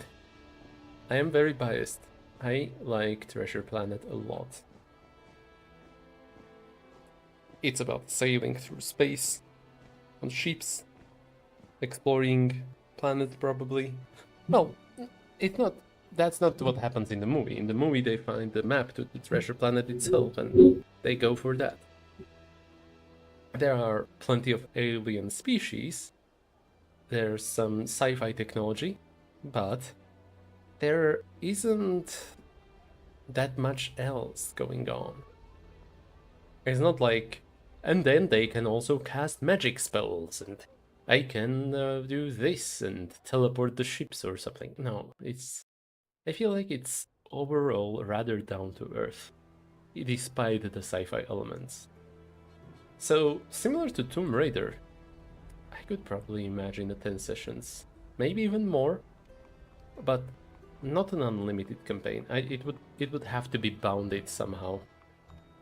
So that's my take on that. I'm gonna scroll through more greatest movies, see if anything else inspires something else in me. Goodfellas, Deer Hunter, All Quiet on the West Front, Bonnie and Clyde, French Connection, City Lights, It Happened One Night, A Place in the Suns, Midnight Cowboy, Mr. Smith Goes to Washington, Rain Man, Annie Hall, Fargo, Giant, Shane, The Grapes of Wrath, The Green Mile, Close Encounters of the Third Kind, Nashville, Network, Graduate, American Graffiti, Pulp Fiction, Strange Coach, Mutiny on the Bounty, The Great Dictator, Double Indemnity, The Maltese Falcon. Oh, okay, I get the reference now. Wuthering Height, Taxi Driver, Rear Window, Third Man, Rebel Without Cause, Yankee Doodle Dandy.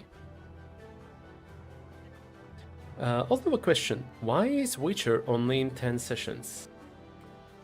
That's a great question. Could I stretch it out into unlimited campaign?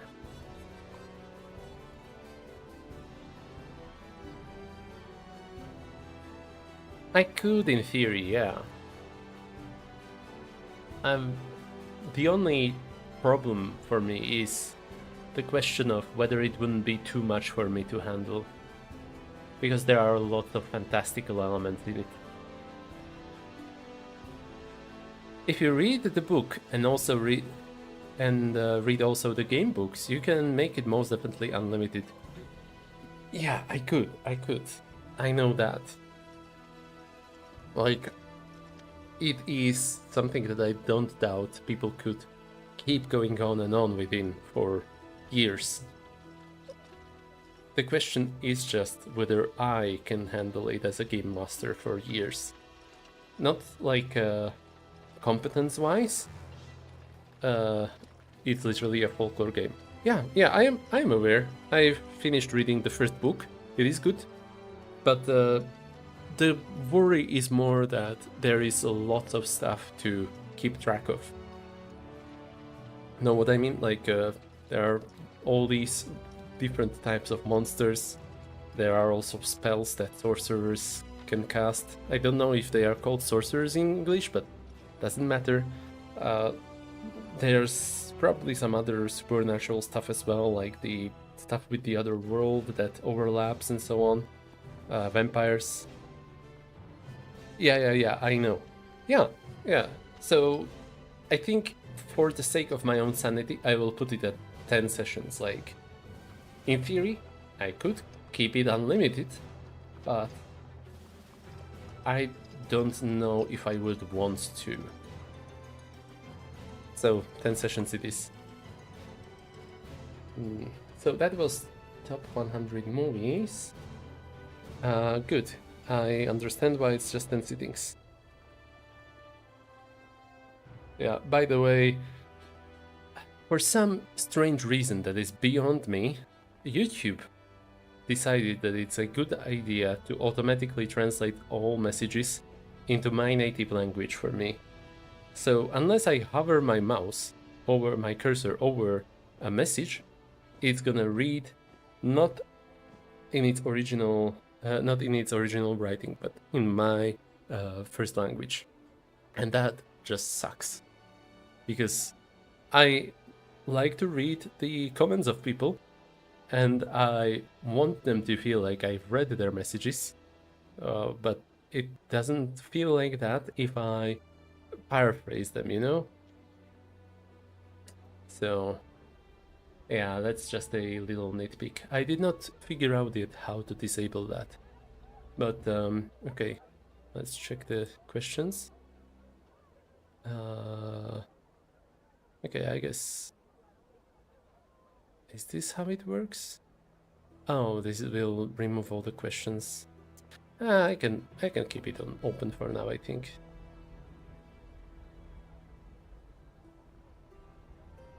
Oh yeah, I heard about that. Maybe if the stream ends, try to look in YouTube options or something, I don't know. Yeah, I already tried. It's just not there. I also tried looking into my phone, because apparently some people can disable it on their phone, but not on PC. It's just not there for me, and I don't know yet why. I'm still looking into it and try to figure out the YouTube weird system. Yeah, so savvy all. Okay, switching up the music. Let's see. The map chamber.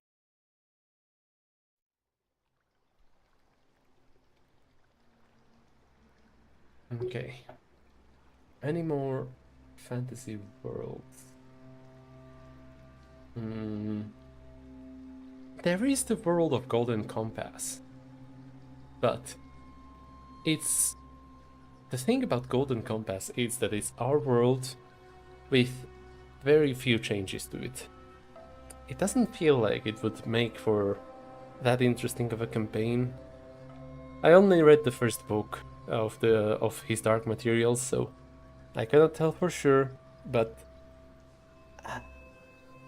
yeah, no. If I were to do it, I would probably just take elements out of Golden Compass rather than use its world. And the whole point here is using the world as is, maybe with like some additions of mine, but not tossing out everything and putting in my own stuff. Oh yeah, I know what I could address.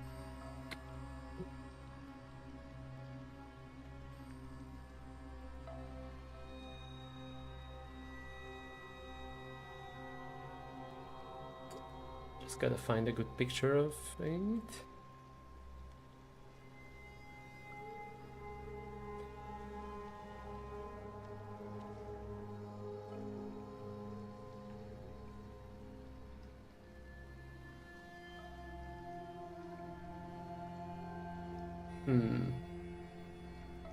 Okay, this will do.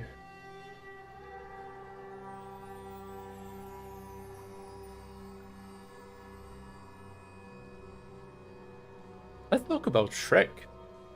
Shrek. Yeah, that's just Fairy Tale's world. Honestly? Okay, I can already tell you. I would play in it. I could definitely do a try shot. The real question is whether I could do 10 sessions. I think maybe, yeah. Let's just put it in 10 sessions and see what he wrote. Or maybe try to change the language on your YouTube. That could technically work if you don't have it yet. The real question is whether I can. Let's see. Is it gonna be my channel or YouTube? My channel... Nope, I don't see it there, so let's see YouTube. Oh. English. Okay, so maybe this works. Oh, but I don't know if I want to reload this live stream window. Let's try to just duplicate it. Okay, at least the messages are now in English. Oh, and it did connect, okay. So... Okay, so I'm gonna switch to this window. And that worked, finally, good. Question mark? Yeah, so I tried to switch the language of YouTube to English and it did work. Good, that's excellent. Okay, Shrek. Yeah, Shrek works. I am tempted to be like, ooh, what about the amazing digital circus? But that just feels off because it's a very limited world with very few characters. Sure, I could have a story about how the player characters enter the circus and they have an adventure there, but like, literally anything is about adventures. So why make it specifically about the amazing digital circus? It's just, nah, I don't feel like putting digital circus on the grid, on the tier list, just because it is trending. Let's see, what else though? What else could I address?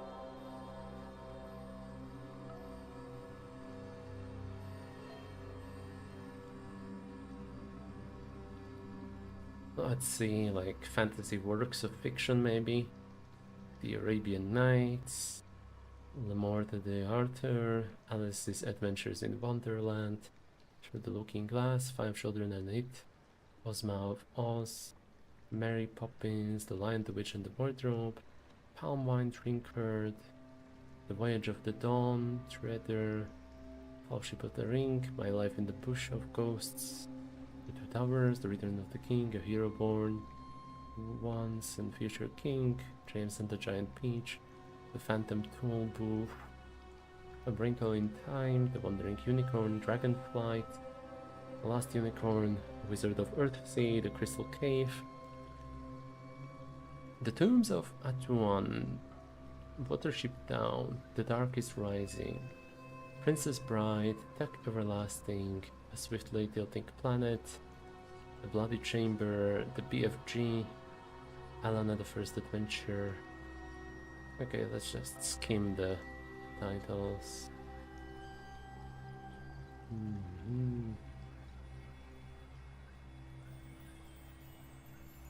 Yeah, Golden Compass is here, but I already talked about that very briefly.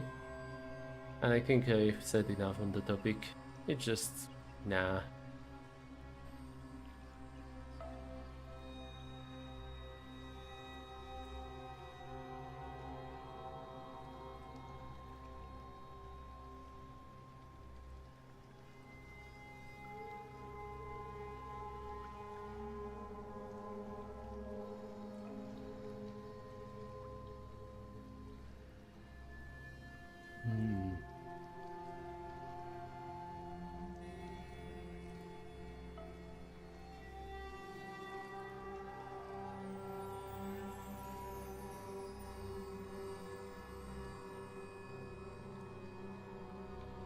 Yep, nothing on this side. Okay. Is there anything else that I could see if I need to add or not? Fictional worlds list. List of fantasy worlds. I already went through that. Of coolest fantasy realms. 20 amazing fictional worlds from cinema and television.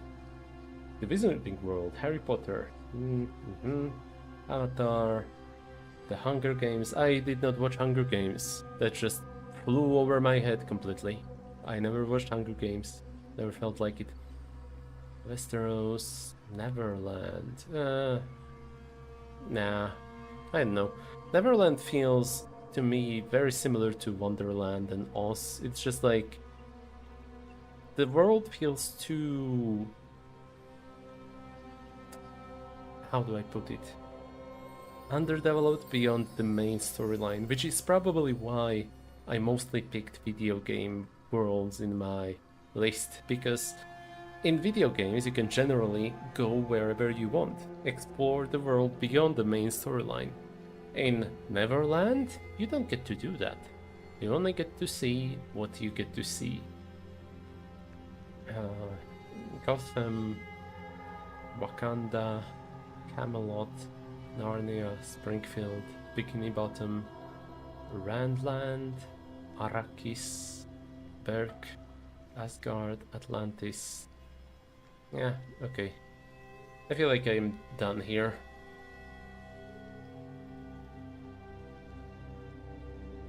Maybe if I look through this list of 51. Avatar, Hobbiton, Dragon, Animal Crossing, Harry Potter, Minecraft. Oh, Minecraft. Do I want to add that to my list? Because that would go straight to the wooden plate here. It's like...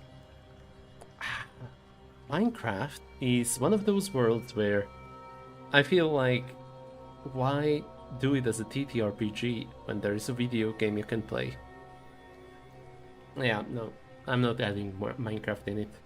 Sims, Narnia, Naboo from Star Wars, Mr. Rogers' Neighborhood, Pokemon, Star Trek, Toontown from Who Framed Roger Rabbit, Stardew Valley, Lord of the Rings, Aladdin, Ocean Venue from Bob's Burger, Spaceship from Wall-E, Lego, Everything is Awesome, Hyrule, Futurama World, Wreck-It Ralph. You know what? Wreck-It Ralph. Wreck-It Ralph gets a pass. Because there, you have at least lots of options on where you could go, what you could do. So, yeah, screw it. Wreck-It Ralph gets added to the list. And honestly, I would extend that to like any franchise where you can have video game worlds that you can travel between. And that being said, I think that goes into 10 sessions area. Because of the same reason as God of War, for example. And Treasure Planet and Tomb Raider. It's like, you have plenty of things that you could explore. So, screw it, you know, Wreck-It Ralph gets into the 10 sessions area. But what else? Paper Bears, The Jetsons, Foster's Home, Dungeons and Dragons, Dragon Ball, Steven Universe. Steven Universe. Let's not go there. Park and Recreation, Sonic the Hedgehog, Adventure Time, Marvel Universe Culture, Percy Jackson, Naruto, GTA 5, Rick and Morty, My Side of the Mountain, Full Metal Alchemist.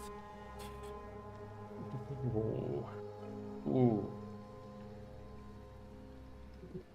Okay, I should add that, but I don't know yet where.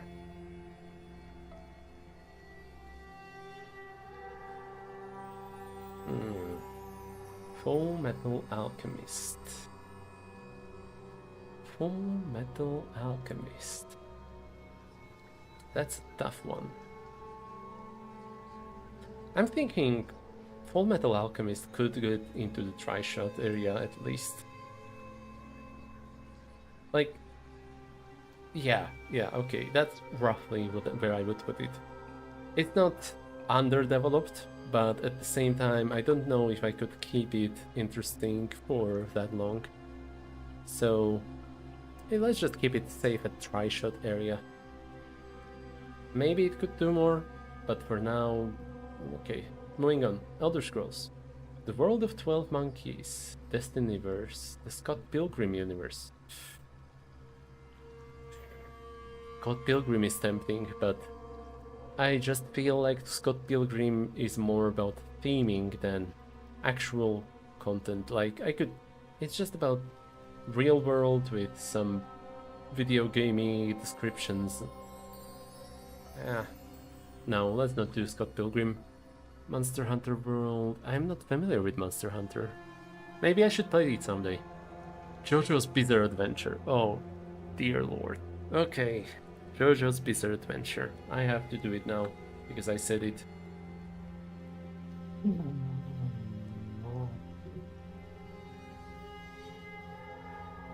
I don't know where I'm gonna put it, but I have to include it now. You got my attention. Okay, let's just go with this for the picture. Actually, is there like a logo that is square format? Yeah, okay, this works. I'm just gonna ignore that it says official store on it, because it's not gonna even matter in this size, probably. Oh no, it's totally readable. Whoopsie. Okay. JoJo's Bizarre Adventure. Okay, here's the deal. I already played a one-shot in JoJo's Bizarre Adventure world. And I think the stands have enough potential to make it into a tri-shot. At least tri-shot. Could I do 10 sessions in it though? That's the real question. The real problem to address. And you know what? If I were to invest enough time in it and make up my own stands and such, I think I could manage it. Because JoJo's Bizarre Adventure is about a lot of stuff. Currently there's like horse race anime, right? It could, but Tryshot is actually understandable. But yeah, sure. Yeah.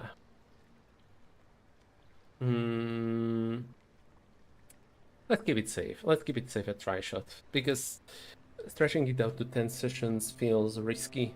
And Tryshot stands for campaigns that are less than 10 sessions. So even if I were to do 5 sessions or 7 sessions of JoJo's Bizarre Adventure, that would still count as that. So let's just keep it there. Food Wars, One Piece, Fallout. So that's all from this list. Let's see if there's anything else here. Oh, the Matrix. Do I want to include the Matrix? I don't think so. No, let's not go into Matrix, no. I feel like with Matrix I have very little I could add to it. So not add, but like no, Matrix just feels like a weird gray area. Truman Show, Pirates of the Caribbean. Now we're talking. Now we're talking.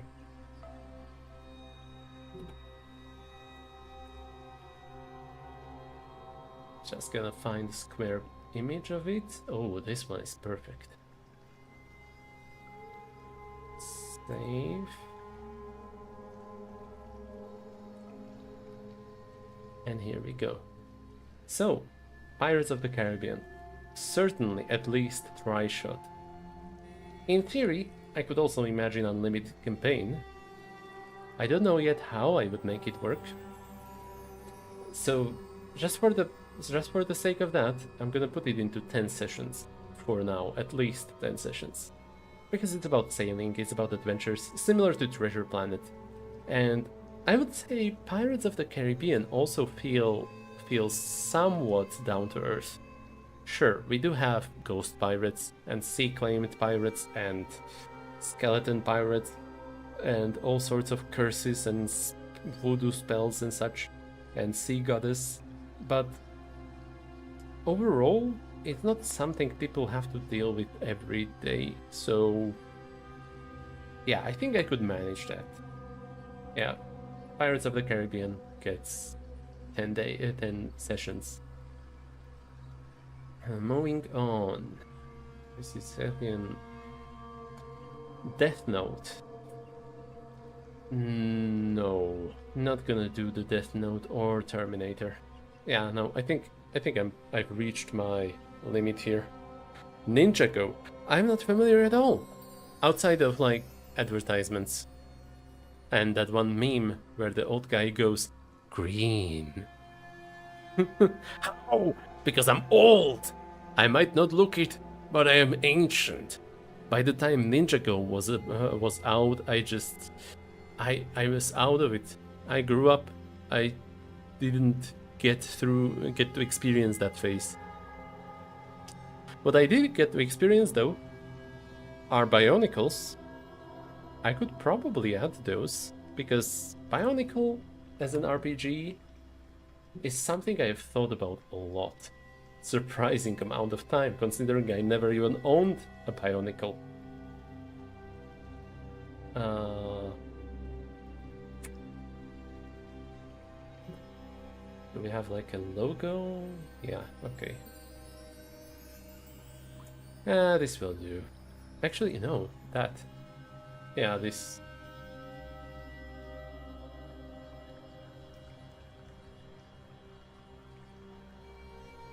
Okay, Bionicle. Now, Bionicle is certainly not something I would do unlimited amount of time.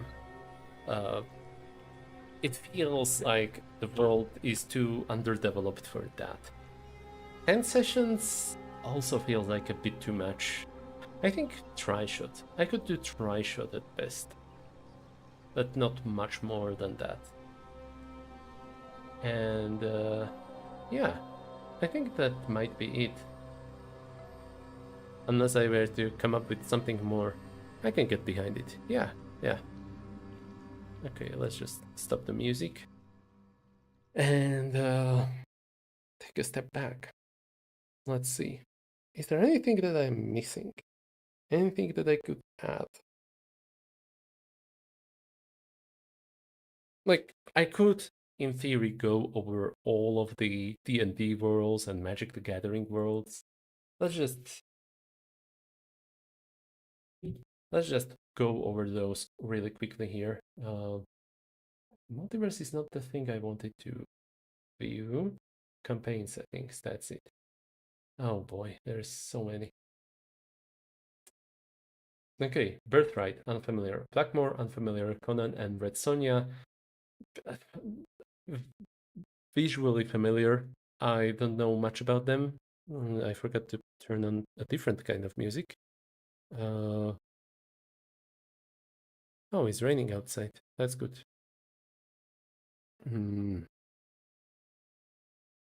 Let's see some quick music. Magical Flora. Okay, I guess this will do. So, Conan, not familiar enough with and not invested. Council of Worms, skip. Dark Sun, post-apocalypse. I don't feel like. Nah, just no. Diablo 2, nah. Dragon Fist, Dragonlance, skip. Eberron is already ranked. Exandria is already ranked. Forgotten Realms is already ranked. I'm not even gonna go into details about this because this all just belongs to Forgotten Realms as far as I'm concerned. Ghostwalk, skip. Greyhawk, skip. Jakandor, skip. Magic the Gathering Plains. I'll have to open that in a separate window. Mahasarpa, no. Mistara, skip. I'm skipping all the ones that I'm not familiar with, including Nantirvale, Pelennor. Planescape, I already addressed that. Radiant Citadel. I don't know enough about it. Ravenloft. I can discuss Ravenloft. Although, my opinion on that, hold on. Different music, because this feels too nature, too whimsical. Okay, so, Ravenloft. Images, square.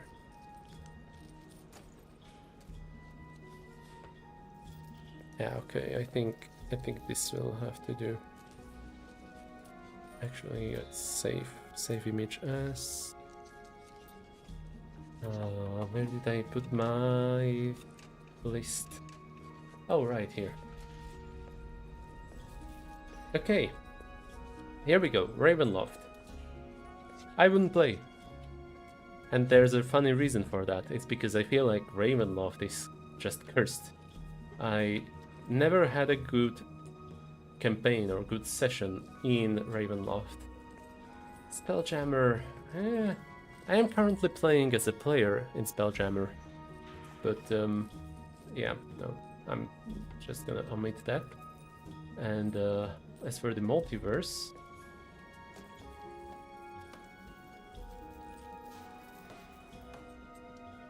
oh, it's not listed here? I really thought that they would list all the planes. Okay, this looks more like the list of planes. I'm not gonna, like, include these on the list, but I will address them very briefly. So we have Spelljammer. I'm already playing in it, and while it is a D&D setting, I feel like this would be one of the more fun ones for me. Dream of the Other Worlds is... oh, that's like spell or something about accessing other material planes.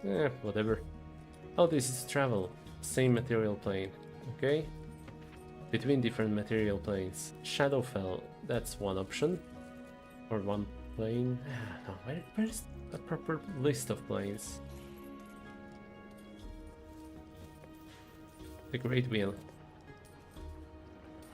Here we go. Okay, so basic structure. Ethereal planes.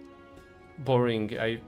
Okay, yeah, it's useful in combination with another plane, but on its own it is pretty boring. Astral plane, even more boring. Outer planes.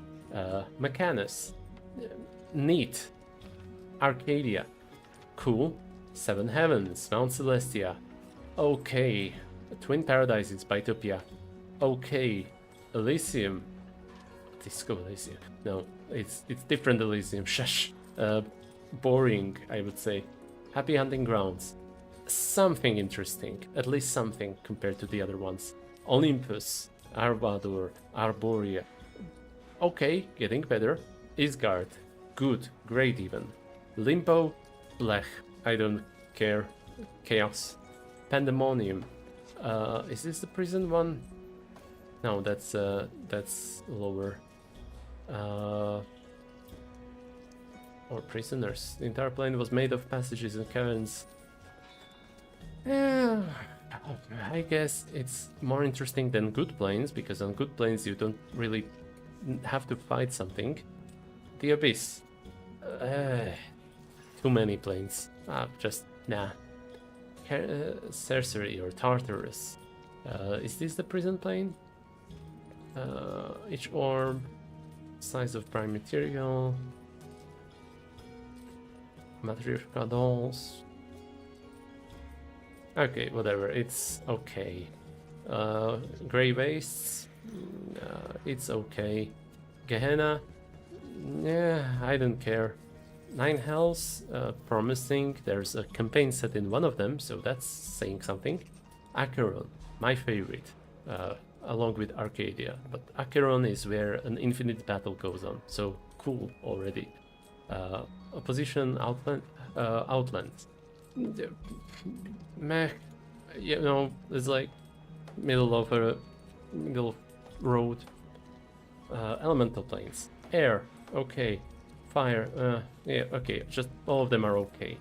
Positive and negative energy planes, I don't even know how to imagine this, so just black. Parallel elemental planes. Okay, but less okay than basic elemental planes, because all of them are so specific. Except for Vacuum. Vacuum could be an interesting one, I think. Feywild and Shadowfell. Oh, yeah, these are probably among the best planes, along with Acheron and maybe Arcadia and Isgard. That's just all of them. Cool. We've gone through D&D planes, hooray! Let's go through Multiverse of Magic the Gathering. Is it even gonna be listed? Blind Eternities, don't know. Don't know. Don't know. Don't know.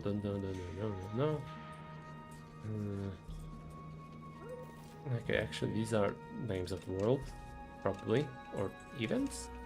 Storylines, okay. But I'm not here for storylines, I'm here for worlds. Book titles. Wizards of the Coast. Dungeons and Dragons. Ravnica is neat. Pharos I don't care about. There's also Strixhaven, which is not listed in the books for some reason, which is better than both of these. And shit, is there another one? I don't remember. Okay, whatever. Comic titles. Dark Horse Comics. I did it publishing. Boom Studios. Dark Horse Comics. They don't even have a list of them. The freak. Okay, there's... but these are names of sets.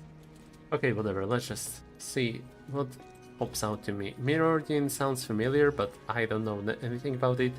Ravnica is okay.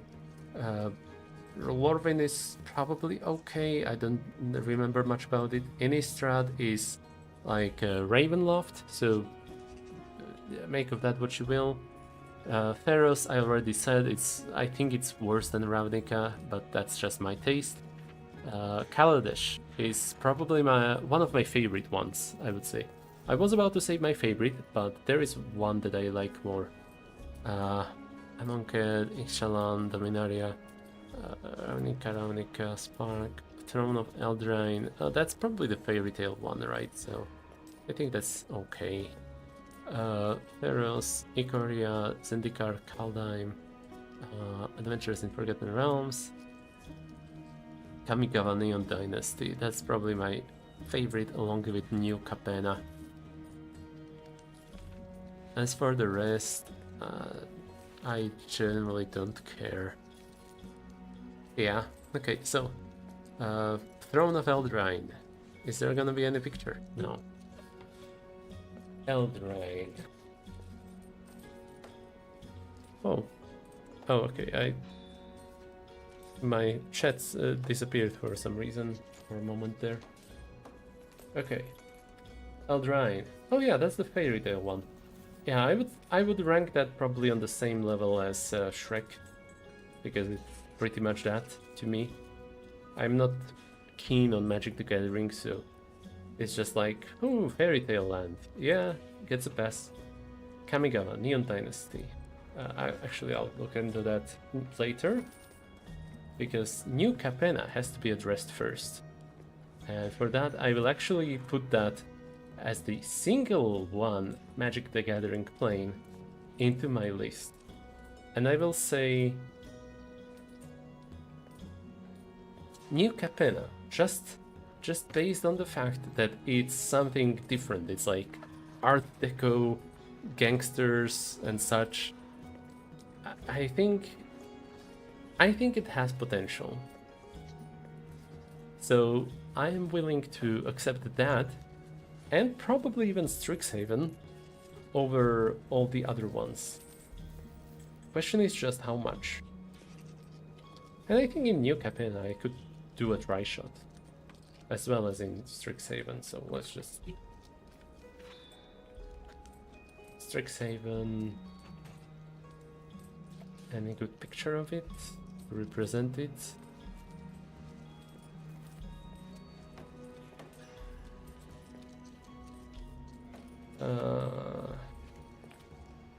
Why are so many of these just packs? Whatever, I'll just go with this one because it's the biggest title. Okay. Strixhaven, I could imagine 3 sessions.